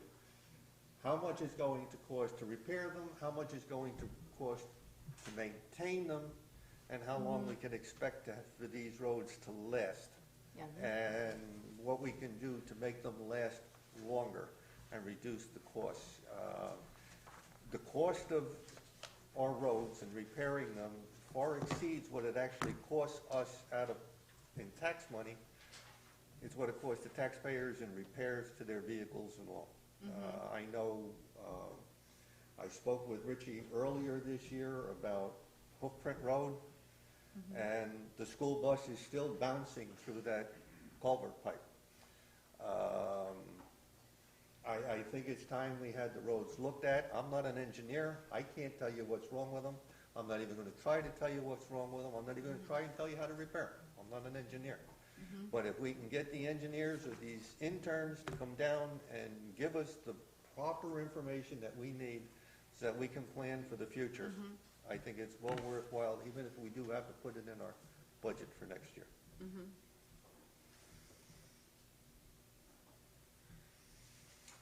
So, somebody made a motion to table this? I did. I'll second that. You did? Yep. Okay, John, I'll second table that. it, Dave second. All in favor? Aye. Aye. Opposed? Dave, you're up. I'm sorry, I wrote it. Resolution 1750, adopting energy benchmarking policy requirement for certain municipal buildings in the town of Unionville. Whereas buildings are the single largest user of energy in New York State, the poorest performing buildings typically use several times the energy of the highest performing buildings for the exact same building use. And whereas this local policy will use building energy benchmarking to promote public health, safety, and welfare by making available good, actionable information on municipal building energy use to help identify opportunities to cost cuts and reduce pollution in the town of Unionville. And whereas collecting, reporting, and sharing building energy benchmarking data on a regular basis will allow municipal officials and the public to understand the energy performance of municipal buildings relative to similar buildings nationwide. And whereas equipped with this information, the town of Unionville will be able to make smarter, more cost-effective operational and capital investment decisions, reward efficiency, and drive widespread continuous improvement. And whereas the following definitions will apply: benchmarking information shall mean information generated by a portfolio manager as herein defined, including a descriptive information about physical building and its operational characteristics. Building energy benchmarking shall mean the process of measuring a building's energy use and tracking that use over time and comparing performance to similar buildings. Supervisor shall mean the head of the department. Covered municipal building shall mean a building or facility that is owned or occupied by the town of Unionville that is 1,000 square feet or larger in size. The department shall mean the town clerk's office. Energy shall mean electricity, natural gas, steam, hot or chilled water, fuel oil, and other product for use in building or renewable on-site electricity generation for the purpose of providing heating, cooling, water heating, or for providing fueling, other uses in the building and related to facilities as reflected in utility bills or other document energy use. Energy performance score, I mean, do you want to hear all these definitions? You want Steve to continue the second page? Sure. I'll do it. I'll do Okay. it. All right, go ahead, John. 8, energy use intensity, EUI shall mean KBTUs, 1,000 British thermal units used per square foot of gross floor area. 9, gross floor area shall mean total number of enclosed square feet measured between the exterior surfaces of the fixed walls within any structure used or intended for supporting or sheltering any use or occupancy. 10, portfolio manager shall mean Energy Star portfolio manager, the internet-based tool developed and maintained by the United States Environmental Protection Agency to track and assess the relative energy performance of buildings nationwide or successor. 11, utility shall mean the entity that distributes and sells energy to coveted municipal buildings. 12, whether nationalized site EUI shall mean the amount of energy that would have been used by a property under 30-year average temperatures, accounting for the difference between the average temperature and yearly fluctuations, and whereas this local policy is applicable to all covered municipal buildings as defined in the item, supervisor or authorized individual or his or her designee shall enter into the portfolio manager the total energy consumed by each coveted building, municipal building, along with all other descriptive information required by the portfolio manager for the previous calendar years, and whereas for a new covered municipal buildings that have not accumulated 12 months of energy use data by the first applicable date following the occupancy for inputting energy into the portfolio manager, the supervisor or authorized individual or his or her designee shall begin inputting data in the following year, and whereas the department shall make available to the public on the internet benchmarking information for the previous calendar year, no later than December 31st, 2016, and by September 1st of each year thereafter for covered municipal buildings, and whereas the department shall make available to the public on the internet and update at least annual the following benchmarking information. A, summary statistics on energy consumption for the covered municipal buildings derived from aggregation of benchmarking information, and B, for each covered municipal building individually, 1, the status of compliance with the requirements of this local policy, and 2, the building address, primary use type, and gross floor area, and 3, annual summary statistics, including site EUI, weather normalized score EUI, annual GHG emissions, and energy performance score where available, and 4, a comparison of the annual summary statistics as required by this local policy across calendar years for all years since annual reporting under this local policy has been required for said building, and whereas the department shall maintain records as necessary for carrying out the proposed purposes of this local policy, including but not limited to energy bills and other documents received from tenants and or utilities. Such records shall be preserved by the department for a period of 3 years, and whereas the supervisor or authorized individual or his or her designee shall be the administrator of this local policy, and whereas the administrator of this local policy may promulgate procedures necessary for the administration of the requirements of this local policy, and therefore it be resolved that within 30 days after each anniversary date of the effective date of this local policy, the administrator of the benchmarking policy shall submit a report to the town board, including but not limited to summary statistics on energy consumption for covered municipal buildings derived from aggregation of benchmarking information, a list of all covered municipal buildings, identifying each covered municipal building that the supervisor or authorized individual determined to be exempt from the benchmarking requirements, and the reason for the exemption, and the status of compliance with the requirements of this local policy. And be it also resolved that the local policy shall be effective immediately upon the adoption of the town board, and a copy of this resolution shall be provided to the bookkeeping department or authorized body assigned to the responsibility of administrating the energy benchmarking program. Did you get all that? I got it all. I was gonna relieve you partway through there. It is a long resolution, and, oh, okay, I'll second it. You'll second it? Town board discussion, I do have a question. Yes. Who would the administrator of the benchmarking policy be to take on the responsibility of administering the energy benchmarking That would be program? Dave. I said That I would would. be you. When I spoke with Angie about this, I said I would take care of this part of it, set up the benchmarking program, you know, up to this point. She's already given me, I think it's 3 years of electric bills? No, just 1 year. Just 1 year? Yeah. But, you know, I'll fill all that out and. So you will be the administrator of the More or benchmarking? less, yes. Authorized individual. But, I mean, it has to go through a department, so it would go through the town clerk's office. She gets all the bills, and then I would fill them in, and I'd get all the information on the other stuff. Okay, but you're not one gonna of- dump this in her lap? No, I'm not gonna dump this in the lot. One of the benefits of doing this, as I said before, we have four actions that we have to take out of 10. This would be one of the actions.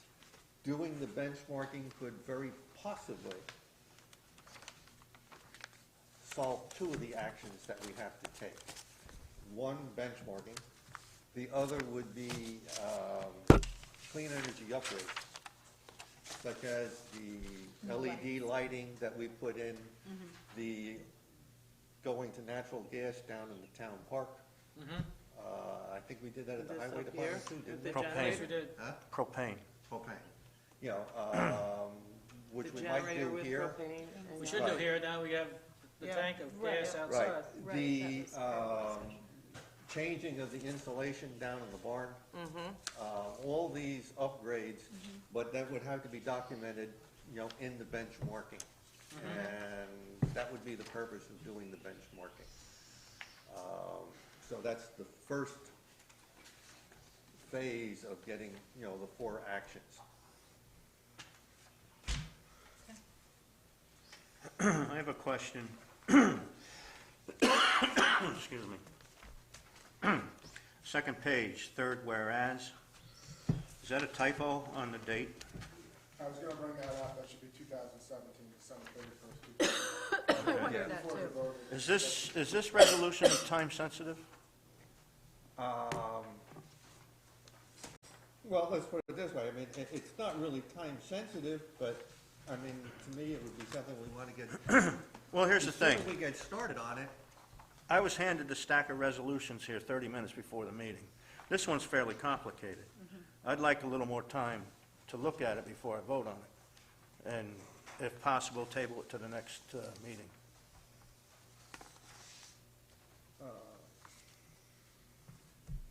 I'll second as long as you read it. I'll- We're just gonna say ditto from last time. you know, I mean, I'd like to get it, like I said, I've already started it, but I mean, the idea of getting the resolution in, the more longer we table it, the less likely we are. Well, will of 2 getting it weeks worse. harm anything? No. I don't think. I don't Is there a think- second from the rest of the board to table this till next meeting? John seconded it. So we need a vote, that's all. Andrea? Aye. We're voting on seconding it, correct? Tabling. Yes, yes, that's fine. No. No. Yes. Okay, I guess it's Steve's turn. Resolution 17-51, adopting unified solar permit. Whereas the state of New York has developed a unified solar photovoltaic permitting process designed to streamline municipal permitting, which will reduce costs for solar projects and support the growth of clean energy jobs across the state. And whereas the town of Unionville is desirous of participating in the unified permitting process, thereby increasing, I'm going to switch village to town The towns, eligibility, for various incentives and grants through the New York State Energy Research and Development Authority. Now, therefore, be it resolved that the town of Unionville adopts the New York State Unified Solar Permit as attached hereto as Exhibit 1, and be it further resolved,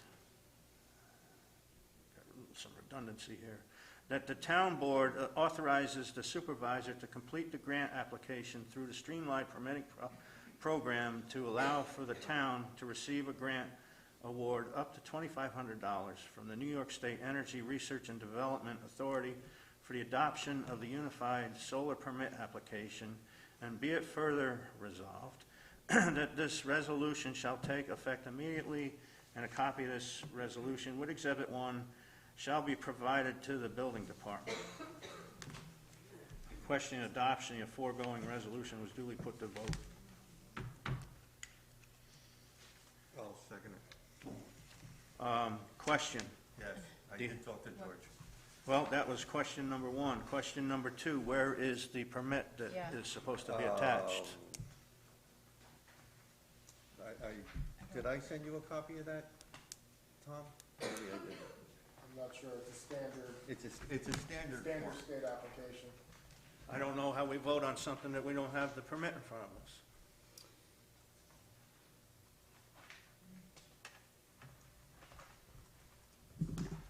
I suggest we table it to the next meeting so we have a chance to review the permit that we're voting on.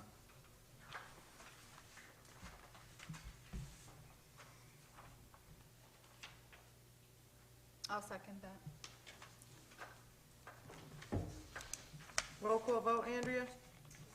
On tabling this to the next meeting. Aye. Yes. Aye. Aye. Aye. All right, before we do the next one, where is George going for this training, and when, and how much? George doesn't go George already anywhere. had this training. I Yes. spoke to him. Yes. What did it cost? Okay. It doesn't cost us Didn't anything. cost us anything. Okay, Oh, all right, no where did problem. he go? But There's two town officials that need. There's to two- Two other that's town right. officials have to go with it. To- They will send somebody down to go over 2 projects that we have going on in the town. And they will help us inspect it. It's just that 2 other town officials have to take it with him. We can also piggyback it with other communities. So who are these other 2 town I will officials that do one. I would suggest either Jake or Tom St. Ange if they have could do it. you And it's discussed done this right with here in Jake? town. They don't have to go anywhere. Oh, it's done in the town? It's done in the town. Okay. I mean, possibly Kevin, being that it's, you know, it will have to do with all planning and what have you in the, you know, Okay, if we can Going find further another town with other- official. I mean, but, it doesn't have to be just 2 other people. It can be as many as we want. You know, I mean, you might have some other people on the planning board that would like to sit in on this and find out what we have to do for energy inspection in the future. but how much would this cost for them to come here and do this training? They don't charge anything to come. Okay. You know, this is As long- all coming under the Sun PV incentive. Sun PV incentive?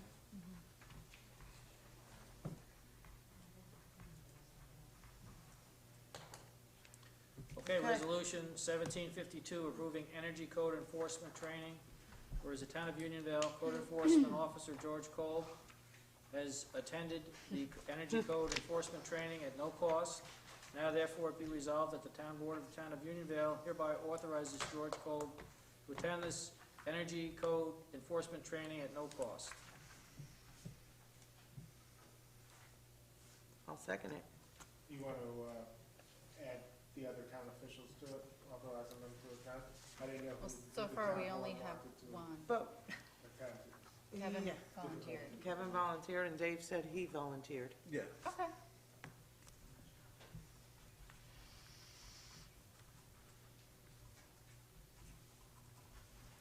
Okay, So Andrea, we roll can call amend vote. this resolution to say Yep, Kevin and Dave are the other two people that are Yeah, going to Kevin attend and this. Dave? Yes, for a And second whoever on the else. amendment. yep. Okay, I'll ask for a second on the amendment. I'll second. All in favor? Aye. Opposed? Okay, now we will vote, Andrea, roll call vote on the amended resolution. Aye. Yes. Aye. Yes. Yes.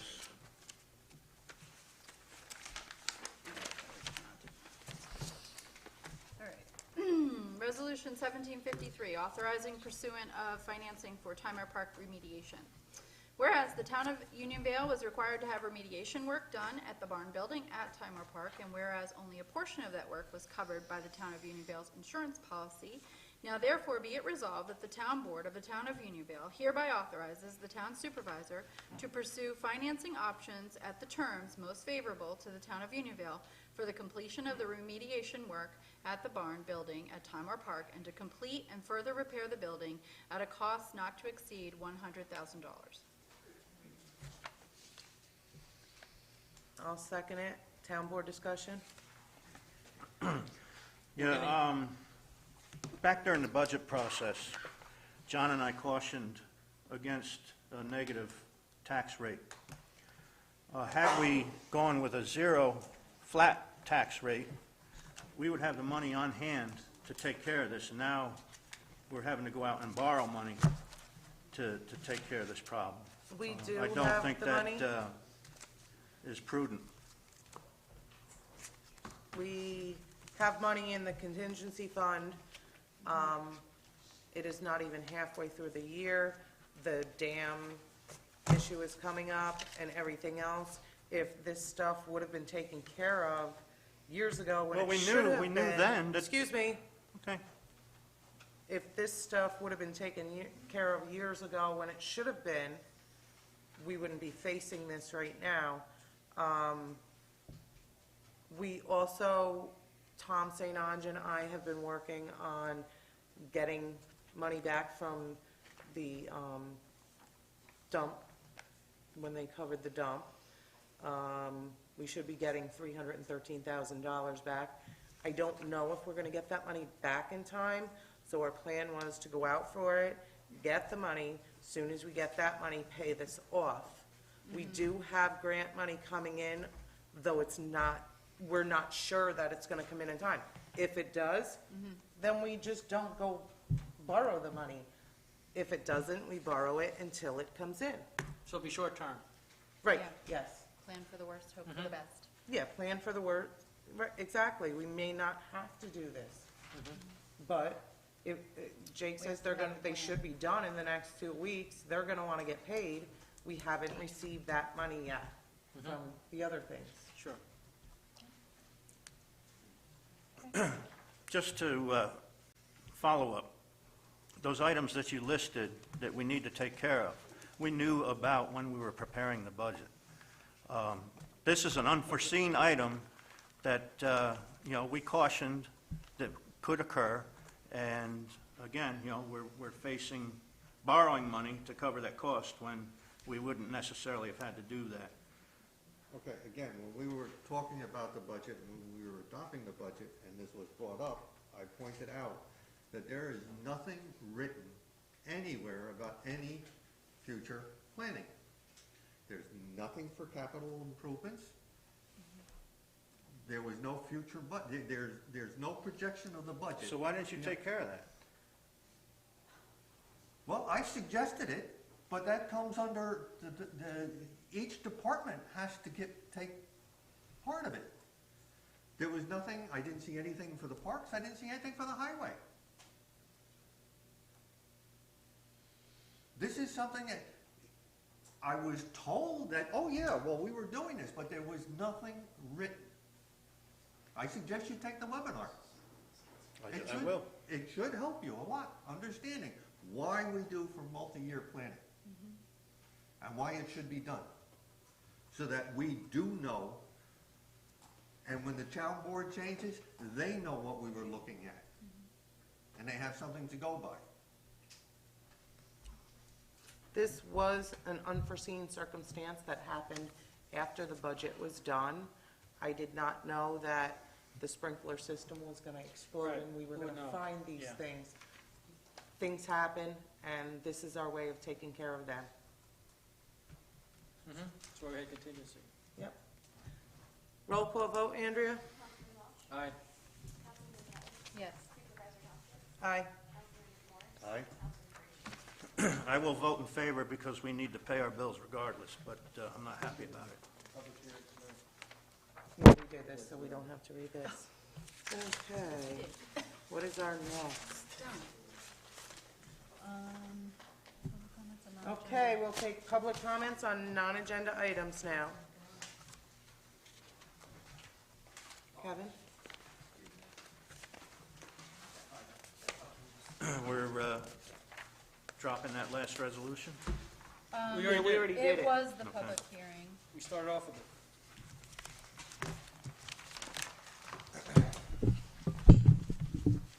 All right, good evening. I'm Kevin Durlin, the chairman of the planning board. And I just want to give you guys kind of like an update of what's going on at the planning board and a couple of issues that we've got, and I need your help. Right now, the planning board is very, very busy. We have tons of stuff coming in every day, actually. And one of the big problems that we're having right now is our escrow fee issue. I think Patty might be aware of it. Some of you guys may be aware of it. But this is just setting the escrow fees. It's kind of always up in the air. We're waiting on consultants to get back to applicants, and that takes time. And there seems to be a lot of lag time with that. So what we're proposing is to set the fees, and they're to be paid with the application fees. And Patty, I think you were in contact with Liz a couple months back about that. And basically, those fees would be based on your type of application. So if you're coming in for a 5-lot subdivision, it's X. If it's a 10-lot subdivision, it's something else. If it's a site plan review of a certain size, it's got a fee attached to it for the escrow. And the escrows are basically for the reviews for our professional consultants. So Liz has prepared that draft. Actually, she emailed it to me at like midnight last night. So it's kind of circulating now amongst the other consultants. And so what I'm asking you guys to do is we need to really expedite this process because the second issue is also related to the escrow. So first, the escrow fees, we need to expedite that and get that set so that we can work on the second issue. The second issue is the administration of the escrow fees. Right now, the administration of the escrow fees is kind of a mess. Actually, I see there's 2 applicants here and a couple of board members here, and they may want to even come up and speak to it also. But basically, after we go through our sketch plan conference, these applicants have to now set up, because it's not set early in the application process, they have to post their escrow fees. Seems to always be lag time. And right now, within the town, we're not sure, and I think there's a lot of confusion of who's collecting them and the communication that follows after they're collected. So basically, we need to come up with a system that is more concise, I would say, and we got to centralize what we have going on, because right now it goes maybe to George some days, maybe it goes to Andrea some days, sometimes they try to give it to Joan, sometimes they try to give it to Ryan, and that's kind of a problem, right? Because there's not enough, that means there's 4 people that could potentially be receiving escrow, and we're not sure. I'm not sure. I mean, it's not really my deal, but I'm not exactly sure what's going on. But there's no communication amongst those levels. So I feel like we need to kind of rein it in come up with a system to administer these escrow fees.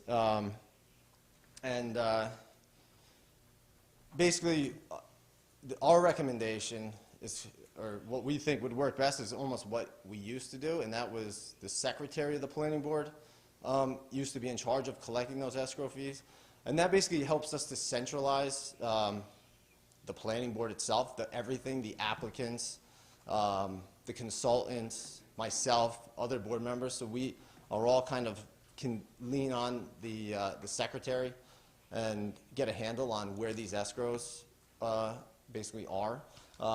With regards to even the two that I see out here tonight, they've had to have their applications postponed at meetings. And they've come to meetings thinking they're going to be on the agenda. And to be honest, I don't even know. We're doing 11th hour scrambles trying to find out whether there's escrow, whether there was review based on the escrow. And so it's just a problem. So what I'm asking, what the planning board's recommendation is that we bring it back to the secretary of the planning board and let her collect the escrows and let her then communicate with the consultants, with the applicants, and with myself. So that's another process that I really, really need to expedite, because I would say every applicant in the last 6 months has had an escrow issue in some form or another, whether it was just basic confusion for a couple days, or whether it was having to be pushed off meeting or some meeting after meeting. So I'm asking the board to start to consider that, and maybe we can open up a dialogue and get that kind of squared away, because we really, really need to do that. We kind of we're looking unprofessional, like we don't know what we're doing, but it's kind of everything's lost in this translation. So with that, thank you. All right. I'd like to speak on this issue too. I know I'm not going to read all this to you, but I want you guys all to have a copy. And I would be happy to field any questions on this day or night.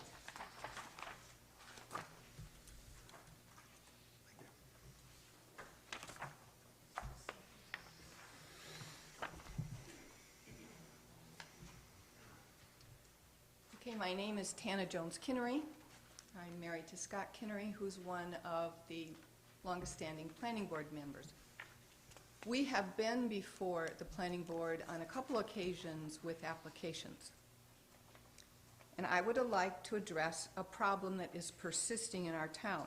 The system that is now in place when trying to bring any type of project into our town and before the town planning board has some fatal flaws in it, and it's hurting our town government and the residents of the town of Unionville. We are currently experiencing this problem yet again, and we would like to help identify the problem to you and hopefully be allowed to be part of the process to bring about some much-needed change. We have an application into the town for special use permit. Specifically, we are petitioning to change the old Hitchman's Garage to a convenience store gas station. This is a permitted use under our town codes, and we have been told this by the planning board, by our town planner, the town engineer, and the town building inspector. The building will remain with inside and outside improvements that meet the requirements of the town master plan. We are asking to add a small canopy to the site so that our town residents will not be under the elements when they're fueling their cars. Now we will identify the problem within this process. We began this process on the 10th of October when we first filed our paperwork with the town and paid our fees. It is now over 7 months later, and we are still mired in paperwork. We have asked the town planner and engineer for their requirements on the plan, exchanged emails for clarification, and met with our engineer. after submitting the plans the day before or the day of the next planning board meeting, we are given pages of new items to be added to our plan that were not in the original discussion. We would again add these items to the plan, and the same thing would happen again before the next meeting. We are now on our 8th revision. I will now move on to the escrow, which is part of the problem. When I originally filed our paperwork, I had our checkbook with me, and I attempted to pay escrow. I was told I could not. They did not know how much it would be. The next month, I again went to Town Hall and attempted to pay escrow, and was told the same thing. We called Kevin Durland and also George Cole, and we were told they would get back to us. In February, our project came to a stall, and the town planner would not respond to my emails or my phone calls. Finally, I was told that she would not respond or work on our project because our escrow account was delinquent. This did not make us happy.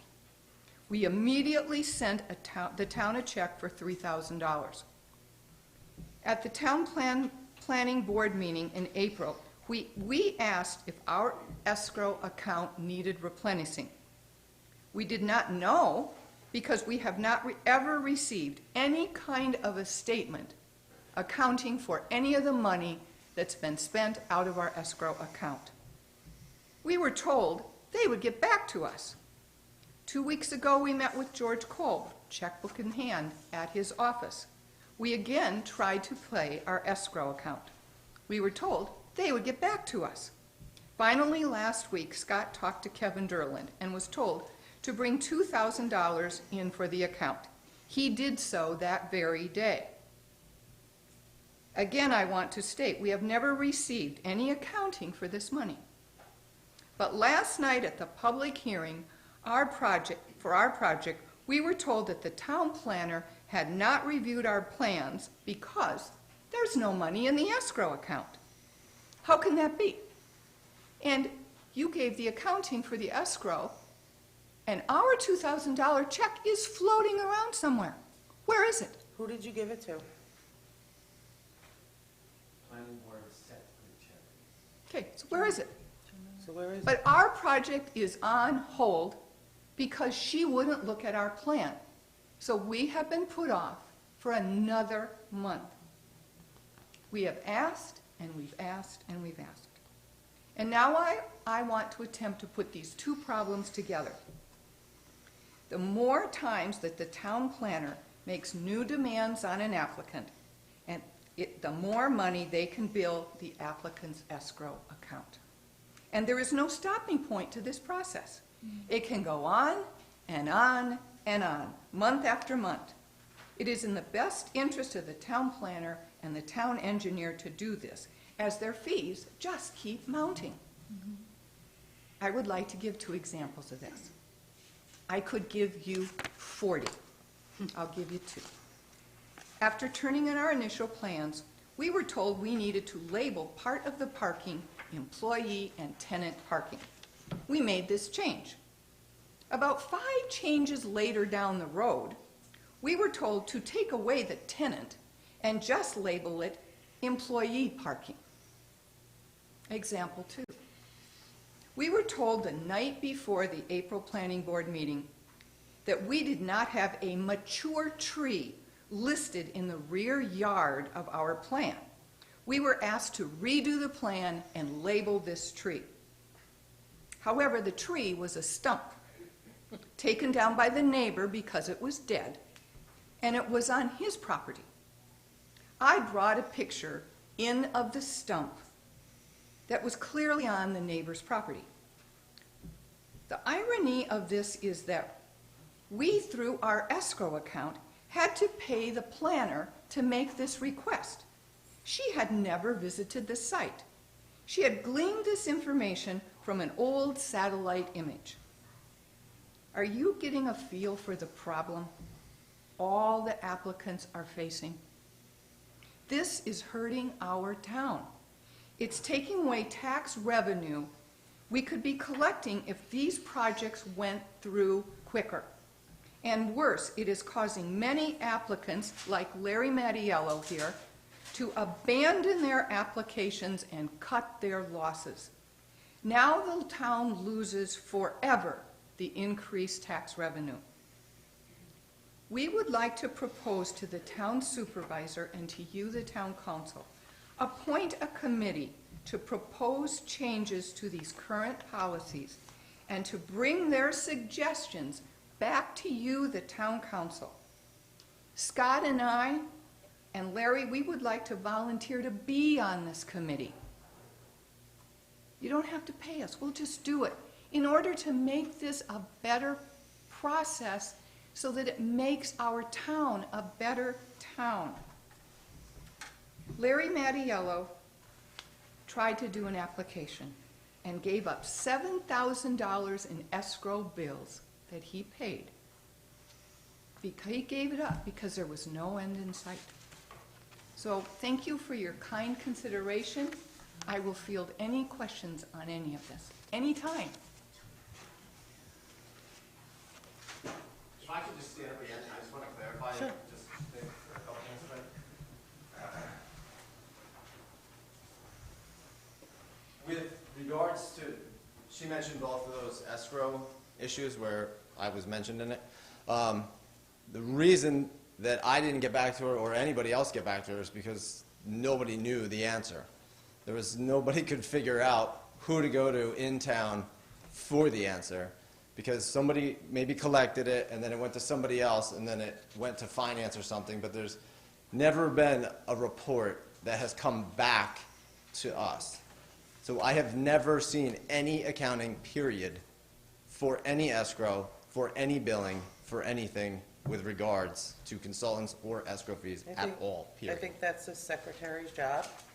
And if she collected the check, And with regards to the check, it was like, I think it was at like the end of the day or something, and the check, I think is supposed to go to George, but George wasn't in, and then the secretary was out for the next week, and that's where there was some lag time.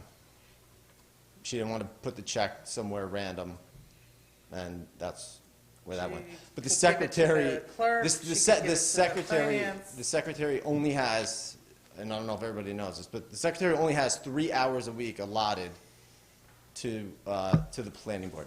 Yeah. It's Well, 5. 5, But that includes zoning. zoning, planning. both Zoning, together. zoning and planning together, but theoretically, it's supposed to be 3 to planning, 2 to zoning, right?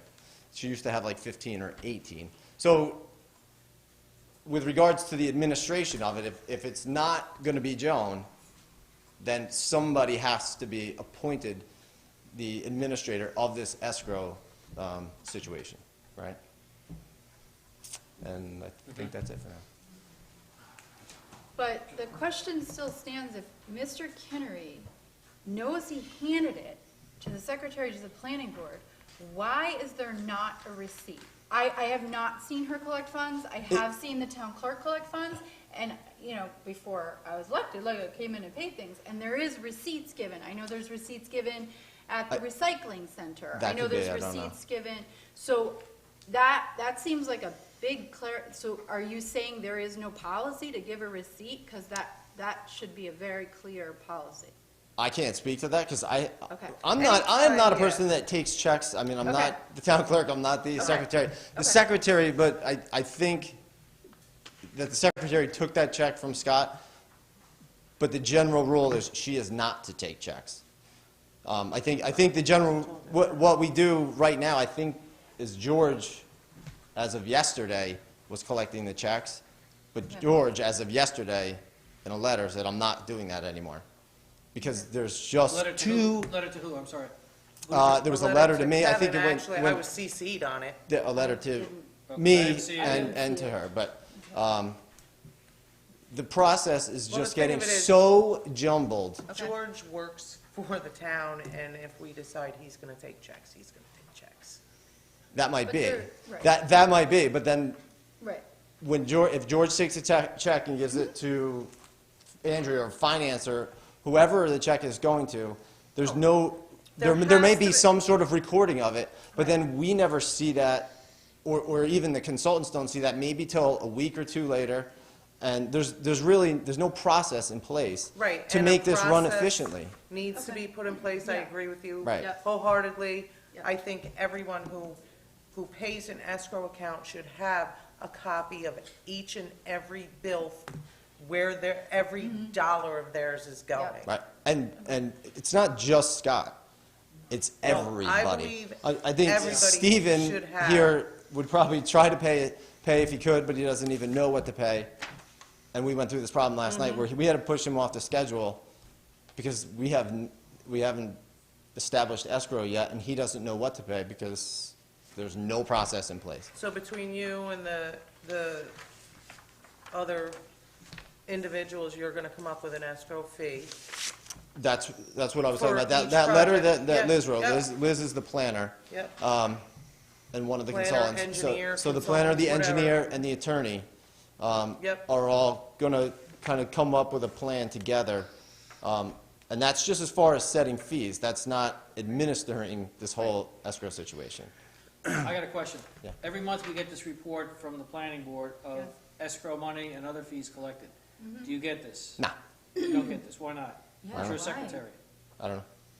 You should also. I mean, get that's an internal. I mean, yeah, but those are application fees, like most of that. And escrow. And escrow, No, I it don't. talks about escrow. It Escrow. And every actually, month we get this. it specifies if it's from escrow or if Right. it's an application So you fee. should be getting this. That number one should be, tell Joan she's gotta give you this immediately. Right. That could be, I could use that, Okay? Right. but, Is that attached but, to the meeting agendas that are due now? No, it's in the minutes, but the agenda is just the one paper, but Right. each and every council member get a packet You get of this all every month. resolutions. I didn't know you We guys all were get getting that it. every month. Just because I know when we sat down, we were gonna, me and Kevin, or at least we're gonna be CC'd on all of that paperwork, so that we would also get the agenda and any backup. I think we just assumed that your secretary was gonna CC you on this stuff. Yeah, I think this is new knowledge, that we get this today, but you didn't have this last night. regardless, So I know, clearly I mean, prepared. I see where this is going. Yeah. It's still not, this is not entirely the secretary, this does not fall on the No, secretary. but There's it's a definitely process Right. that's lacking I'm just pointing out to, one thing I see. right, and that might be one thing. Yep. But we're going back to the process Yes. that's lacking. There is I agree. zero communication, Right. and there is Yeah. really, there's not enough, there's too many people that could Yep. possibly be a part of this. Right. And we need to centralize this whole thing so the applicant knows where they stand, the consultants know where the applicants stand with regards to the escrow, and I know, because there are so many meetings that I'm just about walking in the door, and they're like, we didn't review. And I'm like, what? Even though it was on the agenda, there's been a problem with regards to escrow every month for many months. And it's really came to a head last night, because I think everybody had an issue. And, so I got to bring it to your attention, and we need to expedite this. That monthly report isn't going to resolve the issues that they're speaking about here tonight. It sounds to me what they need is a day-by-day tally of the escrow accounts distributed to the planning chair, the planning secretary, the building inspector, and our consultants. All should be in that loop and have a daily tally of escrow I accounts. think it'll be weekly more than daily. Well, from what the story that the Kinrys tell here, it happened over a day's period of time that they were refused service because their Because the check escrow wasn't hadn't been handed in. considered. I don't like to see people delayed. I sat on the board for a number of years, I think it was about 7 years, and we had a case similar to Scott's, where every time the applicant came in, they had a new set of hurdles that they had to jump. And I finally spoke out that, that wasn't the purpose of the planning board. I would like to suggest that we have a workshop session, either prior to a regularly scheduled meeting or one of the off Thursdays. Invite the planning chair and whatever members that would like to come, and the building inspector and the engineer and planner, and see if we can't work this out so that we have better accounting and better communication. Kevin? And I will, This is Pat, the vice chair. hi Pat, hi Nick. Okay.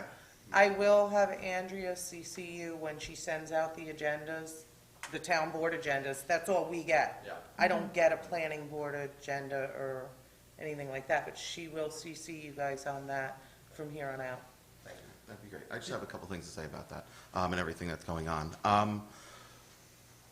One of the things, and the fees, the way we're trying to schedule it and work out, is something that'll probably cover 2 meetings, so that there is no delay for applicants, so that the fees after the first meeting will still be covered for the second meeting, and by the second meeting, we can tell them if it needs to be replenished or not. So that's what we're trying to do, to streamline the process.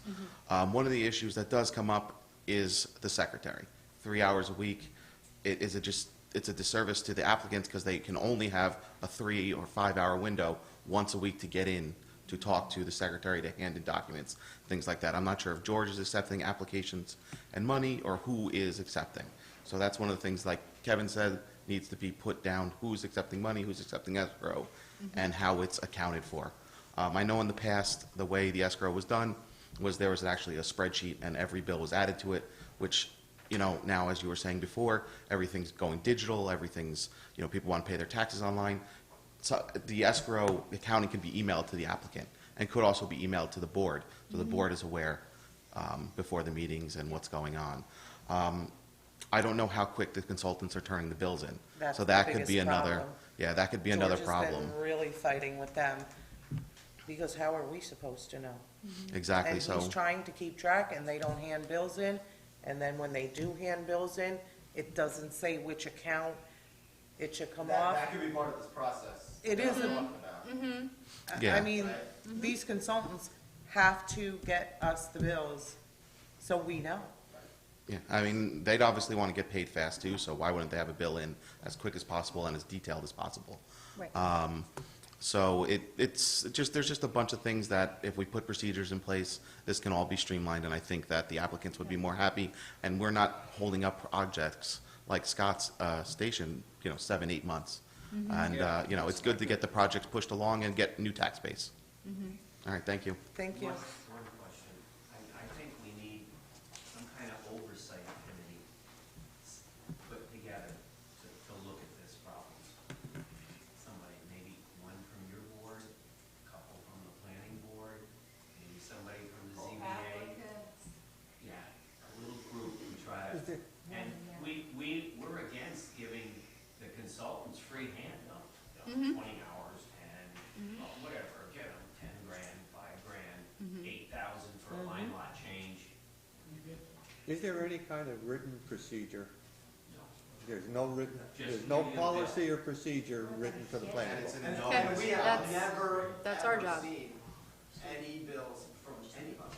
Okay. I just never seen a bill. I couldn't even tell you what their letterhead looked like. So, I mean, basically. Oh, you mean from the consultants, you don't see the bills, you mean? Yeah. Right, Because they get we just sign handed them. into Finance and then they get stamped. I mean, it Right. almost should be that So basically, I you're, should be you're, able to stamp it. Well, I think that the bills should be sent directly to you. Right. You should fill out the voucher and hand it in to the finance to get paid. At least review it. Review it, because, yeah, because you're the only one that No, knows. it's not. Yeah, they were It wasn't actually on that here. night, So, Right. you know, whether it gets They forwarded. can email it to you or whatever, Right. but But I can look at it you're and the say, one okay, I who agree knows, with this. yes, they were Yeah. here for that meeting. Yes, they were here for Scott or they were here for Mr. Haviag. So you're the one that really should be reviewing these bills and signing off on them and then forward them to Part of the process. then the town board, who then has to sign the voucher and then get it paid, and that's another big problem, because the consultants take so long to send these bills in. Once we get them, then 3 people from the town board have to sign off on these vouchers. There's weeks when I'm the only one here, or John's here, and Dave's here. So town board meeting nights, and Karina's been coming in once a week now because, to sign off on vouchers. So we're starting to rein that in, but sometimes there's a problem where I can't get 3 signatures for till the next town board meeting. Then the paid consultants need to have this written in their contracts, that there is a lead time. And Yes. So when you work for the town, you accept that. When we work for the town, we know it's gonna be 30, 40, 60 days. We know this ahead of time, not 60 minutes. Right. And that's why we want to set the escrows ahead of time, so that we can deal with this lag time issue. But again, And there's still some money in there, and all of a sudden you don't find out you're in the red. It's That's why really- The initial fee might be a little higher Uh-huh. than people are getting used to now, because we were talking about trying to do it for 2 meetings worth, Right. so that there is no lag time. So if the bill's Right. about 45 Right, days, 30 exactly. days, it gives a little cushion. so it basically is up to the consultants to get us those statements and invoices back in so we can pay them. But this is the tip of the iceberg. You've got a much bigger problem underneath that iceberg. Yeah, if I could put my suggestion in the form of a motion, we're not going to resolve this here tonight. And I would like to put my suggestion in the form of a motion that we do have a workshop session and invite the people that I suggested and try to work this out. I'll second, yeah. We've got to resolve it. It's costing people money. So what about 6 o'clock before the next town board meeting? June 1st? Yep. Sounds good to me. Okay. Stephen? Stephen? Good Sorry. evening, everyone. I cannot add anything to what Tana said, and what Kevin said, and what Pat said. But at the discussion we had with the town board last night, Mike Liguore came up with a suggestion. He said, why don't the town board could designate an amount of money for each type of review that should go into escrow. So there's no argument, no question. Right. And I said that I thought that's a very good idea. And I said, and to arrive at that amount of money that would go into the escrow, the consultant should be able to provide an estimate of how long it will take for each type of job. So then Larry Paggi and Mike Liguore said, well, but there are differences between applications, because sometimes the applications are not complete. So I thought about this and I thought, well, very simple. If the application consists of items that are designated on the town site, the planning board page has all the requirements for each type of review. So if you take the materials, the documents that are necessary, then the application should be complete. If it's not complete, it's very simple. It goes back and it says you're missing something. Right. But that is something that they should be able to estimate. Their argument was that they would have to do a lot of work because the submission didn't have all the information they needed and so on. Well, let's make sure that the information required is the information that is needed. Then there's a preliminary discussion for any project with the planning board. And at that time, if there's some unusual circumstance for that project that will require more work, then at that point, with that identified, the consultant can say, okay, this is going to take about X amount of hours. So something along those lines would circumscribe what is charged so that people don't feel that they are getting held up. Right. And at the same time, it would provide firm information on what to do when you apply. Bring a check, bring your application, it should be complete, then it can roll. And if there's a special issue, it can be revealed in the initial review, the initial discussion. And that's all I have to suggest now. And I think that Tana's idea that there should be input from various people, especially those that are interested because they are part of the planning board and they're trying to make this system work, and also applicants who have in mind the concerns that Tana expressed. So that is something that can be addressed, and perhaps with a little proposal. I could easily prepare something taking each kind of project from the website and the documentation that is required. I just crib it from the website, and then on that basis get a firm amount from each consultant. So that's all I have to suggest. That is something that Liz was working on. Mm-hmm. Something to the spirit of Yeah. that. It'll be an estimate. You can never put a firm number on it. Of course. It'll be an estimate of the work. And this is what George was actually working on, trying to put together, and he was struggling. It's been talked about. Yeah, he was struggling with getting the consultants to write on their bills what it was for, and he. I wish I could speak to that, but I can't say. Right. Well, that's why he had one of those pre-application meetings. Right. To iron this out, let people know what the expectations were from the Right. board, from the consultants, so the applicant had somewhat of an idea of time, cost, and requirements to get the project done, instead of this frustrating thing he must have gone through. We had one of those meetings. And what happened? And then I followed up with questions to Ms. Axelson, and she wrote me back, and some of those questions were, do we need elevations for this building beyond the front? Because it's an existing structure. She answered me back in my email, I can give you printed copies of that. Because it's an existing structure, you do not need further elevations, though I'm suggesting to you, you put on the photograph from the county website of the building, an aerial photo. We did that. 5 revisions later, we are now required to have full elevations of every By the county, side. right?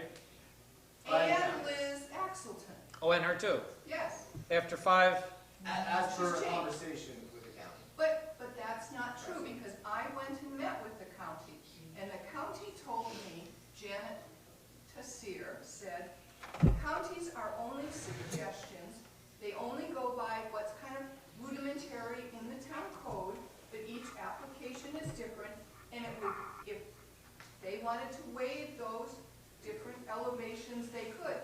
But Liz didn't waive those. She then came back to me and said, revise your plans again, we want to see elevations. I have the same email about lighting and landscaping.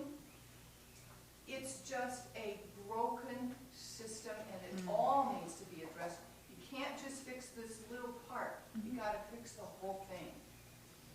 And to that discussion, one of the things that we have to bring up too is that the planning board in the town isn't always the only interested party in an application. So Right, a lot the of county, times the there might be state. comments back from DEC, the county, the state that would make an application or escrow fees increase. But that also has to be explained to applicants too when they Sure. come in. yeah. That's why the estimate's getting. But that's why we're supposed to have consultants, that they're supposed to know this stuff Right. and tell up front and be able to give reasonable estimates on everything. Otherwise, what good are they? And here's one of the problems. We have a new planner, and she's very intelligent, 27 years in the business. But our code of Uniondale is really brought from a southern Westchester County, or southern Westchester town, that we grabbed this code from back in the 80s or 90s, and we adopted it because it kind of fit for us. But it's all patched with Band-Aids, and that's one of our problems. This code, you can read some of it, it's One It needs contradicts work. the other. It Yes. does need work, and I just, at the last, we had that discussion at the last town board meeting. George is working on a couple of them. He obviously can't do all of them at once. So there were a couple that, remember we had that meeting? we were concerned about, and George said he was working on them, because I did go in last week and said, what is going on? So, Can I share one more thing? I'm going to share it with a little bit of reservation. Scott did a site visit with the town planner, town engineer, and our engineer. And the town planner said to Scott, this project is doable, it's to code. We'll get this thing done for another $7,000 to $10,000 in escrow. Another? This was witnessed by our engineer. That is bordering on extortion. Yep. And that's not the way any applicant should feel when they're coming into town and they want to do a project, any project, whether it's building a house, creating a better nursing home for our elderly, or creating commercial space. No applicant should feel like they're being extorted. With regards to what you're Absolutely saying, not. I would agree with that. I think that we have to bring those guys in and let them be a part of that conversation, not kind of go after them right now. Let them yeah, feel that there's that's fair. I mean, what is not fair is that kind of money for an existing building. All we're asking for is a canopy. 10,000 in escrow for a canopy? The canopy only costs 29.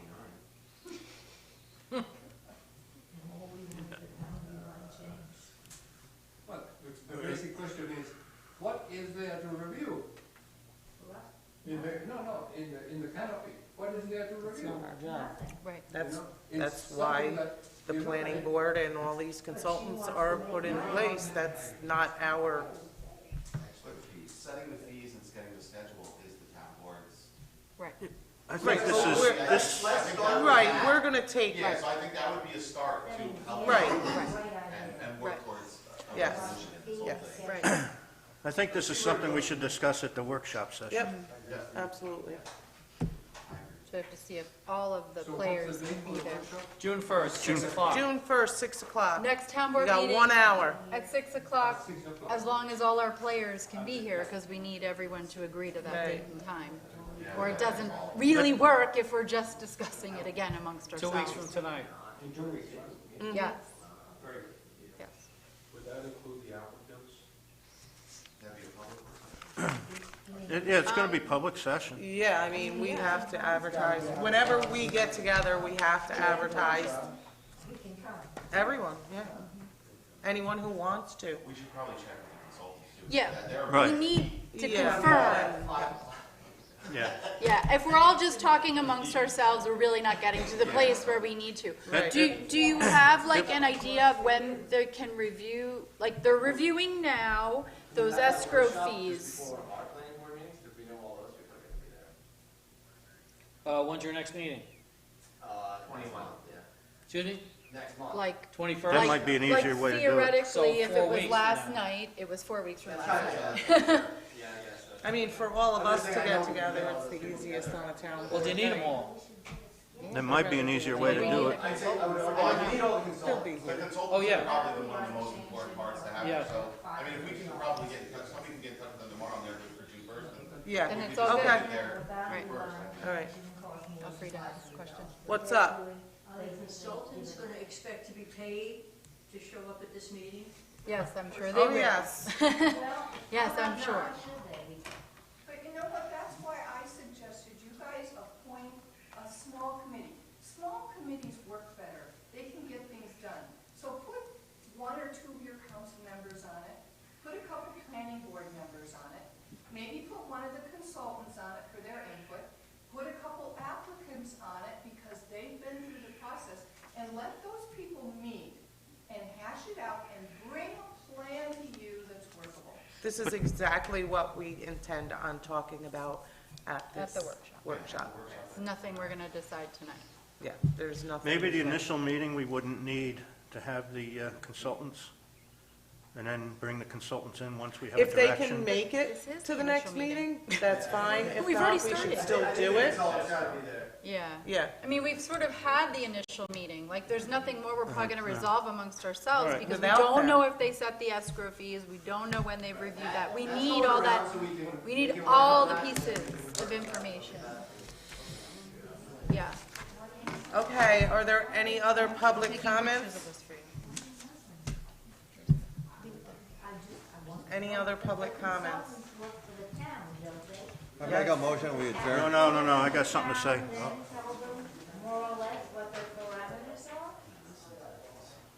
We pay them, Well- for- I call them on the phone, we pay them for 5 minutes to talk on the phone. Wait. You're the boss. Right. have to listen to what you say. Exactly. But do you mean in terms of coming to a meeting, or do you mean in terms of setting the escrow fee? Setting the escrow fees and what you expect from them. I have seen, I'm in real estate, but never Right. mind. I have seen that this consultant say to them, for example, I can't really tell you what you should do. I haven't fully reviewed your submission. Then they get another fee. She continuously does this. It's not a fee, it's an escrow. An escrow. Right. So she is padding her bills like crazy. Well, and I Again, this is what I we're think gonna putting discuss. together the process, we can then say, you're not you're not staying within the parameters that we've given you. But now hearing, holy cow, there's no parameters at all, do what you want, it's a free-for-all, it's sort of hard to then go, so we need to set those parameters first so that we can set the expectation and make it clear. Set a schedule, and she can help. Yeah. Let's say A costs $500. Yeah. B costs $1,000. That's what we plan on doing Yep. at this workshop. I draft is over there. Patty, I have one other comment. I think when a planner or an engineer comes for an application and comes in front of the board and presents himself for this job, they should already know our code. They shouldn't have to go through the town of Unionville's code on the applicant's dime. True. It is their job. It's their to job know to that learn the code. beforehand. After they're hired, they should learn the code on their dime, on their time, that is not because what's happening. there's nobody in the world that's gonna come here through the door as an applicant and know our code. Let's face it, our code is awful. Awful. Convoluted. Yeah, it really is, and we're trying to change You it. switch planners, I couldn't say the applicant definitely shouldn't pay for them, but I don't know that somebody's gonna go read through that code for hours and hundreds of hours. And not expect some reimbursement. Yeah, so it would be on the town, I would think, because I don't think that the applicant could. I think When an RFP goes out, that could be one of the regulations behind it. Can we discuss all this at the workshop, please? Absolutely. Okay. Okay, any other Steve comments? said he had something he wanted to say. Okay, go ahead, Yes. Steve. Day after the last meeting, supervisor sent an email out requesting that all information to be discussed at the meeting be submitted a week in advance. I have agreed with that since I became a member of the board. I would also like that to apply to the resolutions. I was handed a stack of 13 resolutions 30 minutes before the meeting tonight. And that is just not enough time for me to read through them, understand them, and then vote on them. At minimum, I would like to see them the Friday before the meeting, so I have the weekend to study them, and then a few days to make phone calls if necessary to answer any questions I might have before I'm expected to vote on them. The agenda was put out I didn't say anything about the Thursday, agenda. and The resolutions were write not the available resolutions. until 30 minutes before the meeting. I mean, from reading the agenda, I think you can understand. Well, what three these- of And you these, could call me and say, Patty, what is this resolution? What is that? I don't understand it. did But you have I- that information when you I- wrote the agenda? I knew what these were all about when the agenda was Did you written. have the resolutions available when you No, I wrote the didn't, but I agenda? could have explained to you what they were But if I you need had any to, questions. to look at the resolutions. Tonight, we discovered that Well, two of these were premature. We didn't have enough information to vote on. Well, you know, I sent all that information to you on Saturday. The resolution was put in my hands 30 minutes before the meeting. And I was expected to vote on that resolution. This agenda was You don't done understand exactly what I'm saying here, do you? 1 week I don't prior, understand how you always. folks are comfortable voting on something that you've had 30 minutes to read. And those that were more involved and that we didn't know. We tabled. We tabled. We tabled 3 of them. The rest were kind of straightforward. This was a discussion, we knew we had to approve summer camp rates, which had no changes. The hiring the temporary maintenance That was worker just tabled, came up. basically. And, well, it was apply for an I application. take this job seriously. I like to read through and understand what it is that I'm voting on. And I would like a proper amount of time to do that, please. Then I think you should maybe pay a visit to the town hall more often. No, the town clerk told me that these came into her hands just before noon today. And if they didn't, if they were here a week ago, I was you here. wouldn't have got them until last Why night. aren't You they were here emailed last to us night. like everything else is? You have a mailbox, I put them in Yeah, the and I mailbox. empty it on a weekly basis. Okay, if you say so. These resolutions were not in my mailbox. No, they were not ready until today, but the agenda was ready, and I don't it understand why that's an clearly unreasonable states- request. I guess the request really needs to go to the lawyer's office, because he prepares the I get resolutions. the agenda, and based on that, I prepare resolutions. For this particular meeting, a lot of the resolutions were based on recreation department items. Yeah, I need backup materials. I can't make up what company the town's gonna choose to provide. And I understand So that. I can't. And he was in So contact why don't with we them. vote on those the following meeting, so we have all the information we need to properly do the job? Funny, Mr. Frazier, I remember a truck that we voted on. He walked in here that night and said, I need this, and boom, we got it. Because But I understood for what I was looking anything at that else, night. I did not have time to review it, and I have a lot of discrepancies. But I was outvoted, so that's it. But it's okay. Well, I'm for trying to make a one provision department, that we but don't not have that another. happen in the future. On all departments. Sure. Let's get that straight.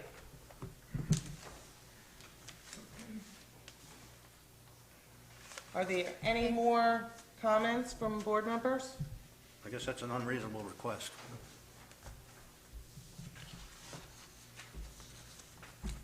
Anything else? Make a motion to adjourn. Our next town board meeting, June 1st, we will start at 6. I'm gonna scan these and send them to your email. Okay. Yeah, 6 PM. And give me that one quote that he gave us that he only had a few copies for, and I'll do that too. I don't know which one. It said net, not Netflix. That one, that one. Take it. Look at it, baby. I'm making it Take up. it. It's Netflix. He was here, I saw him. Oh, are you here for I, pig? I, Dave McMorris. What? What's your name? Brandon what? You gotta write your name and the date, right? Attended the Where's town your of Unionville. paper? Yeah, where's your paper? Did they really? I think I'm not holding still. Yeah, I'm doing it, I'm doing it. I can't do them all at once.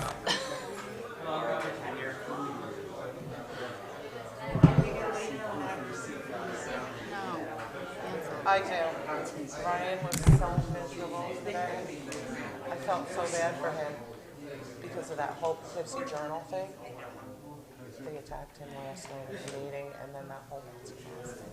She made about him. What? Do you I have wanna a give- paper? No, I want to give Tom a copy of. Oh, It's here. Here it is. it's there. Did you like my report? Yeah. All right. I have your Unionville wrong. So do you have a dot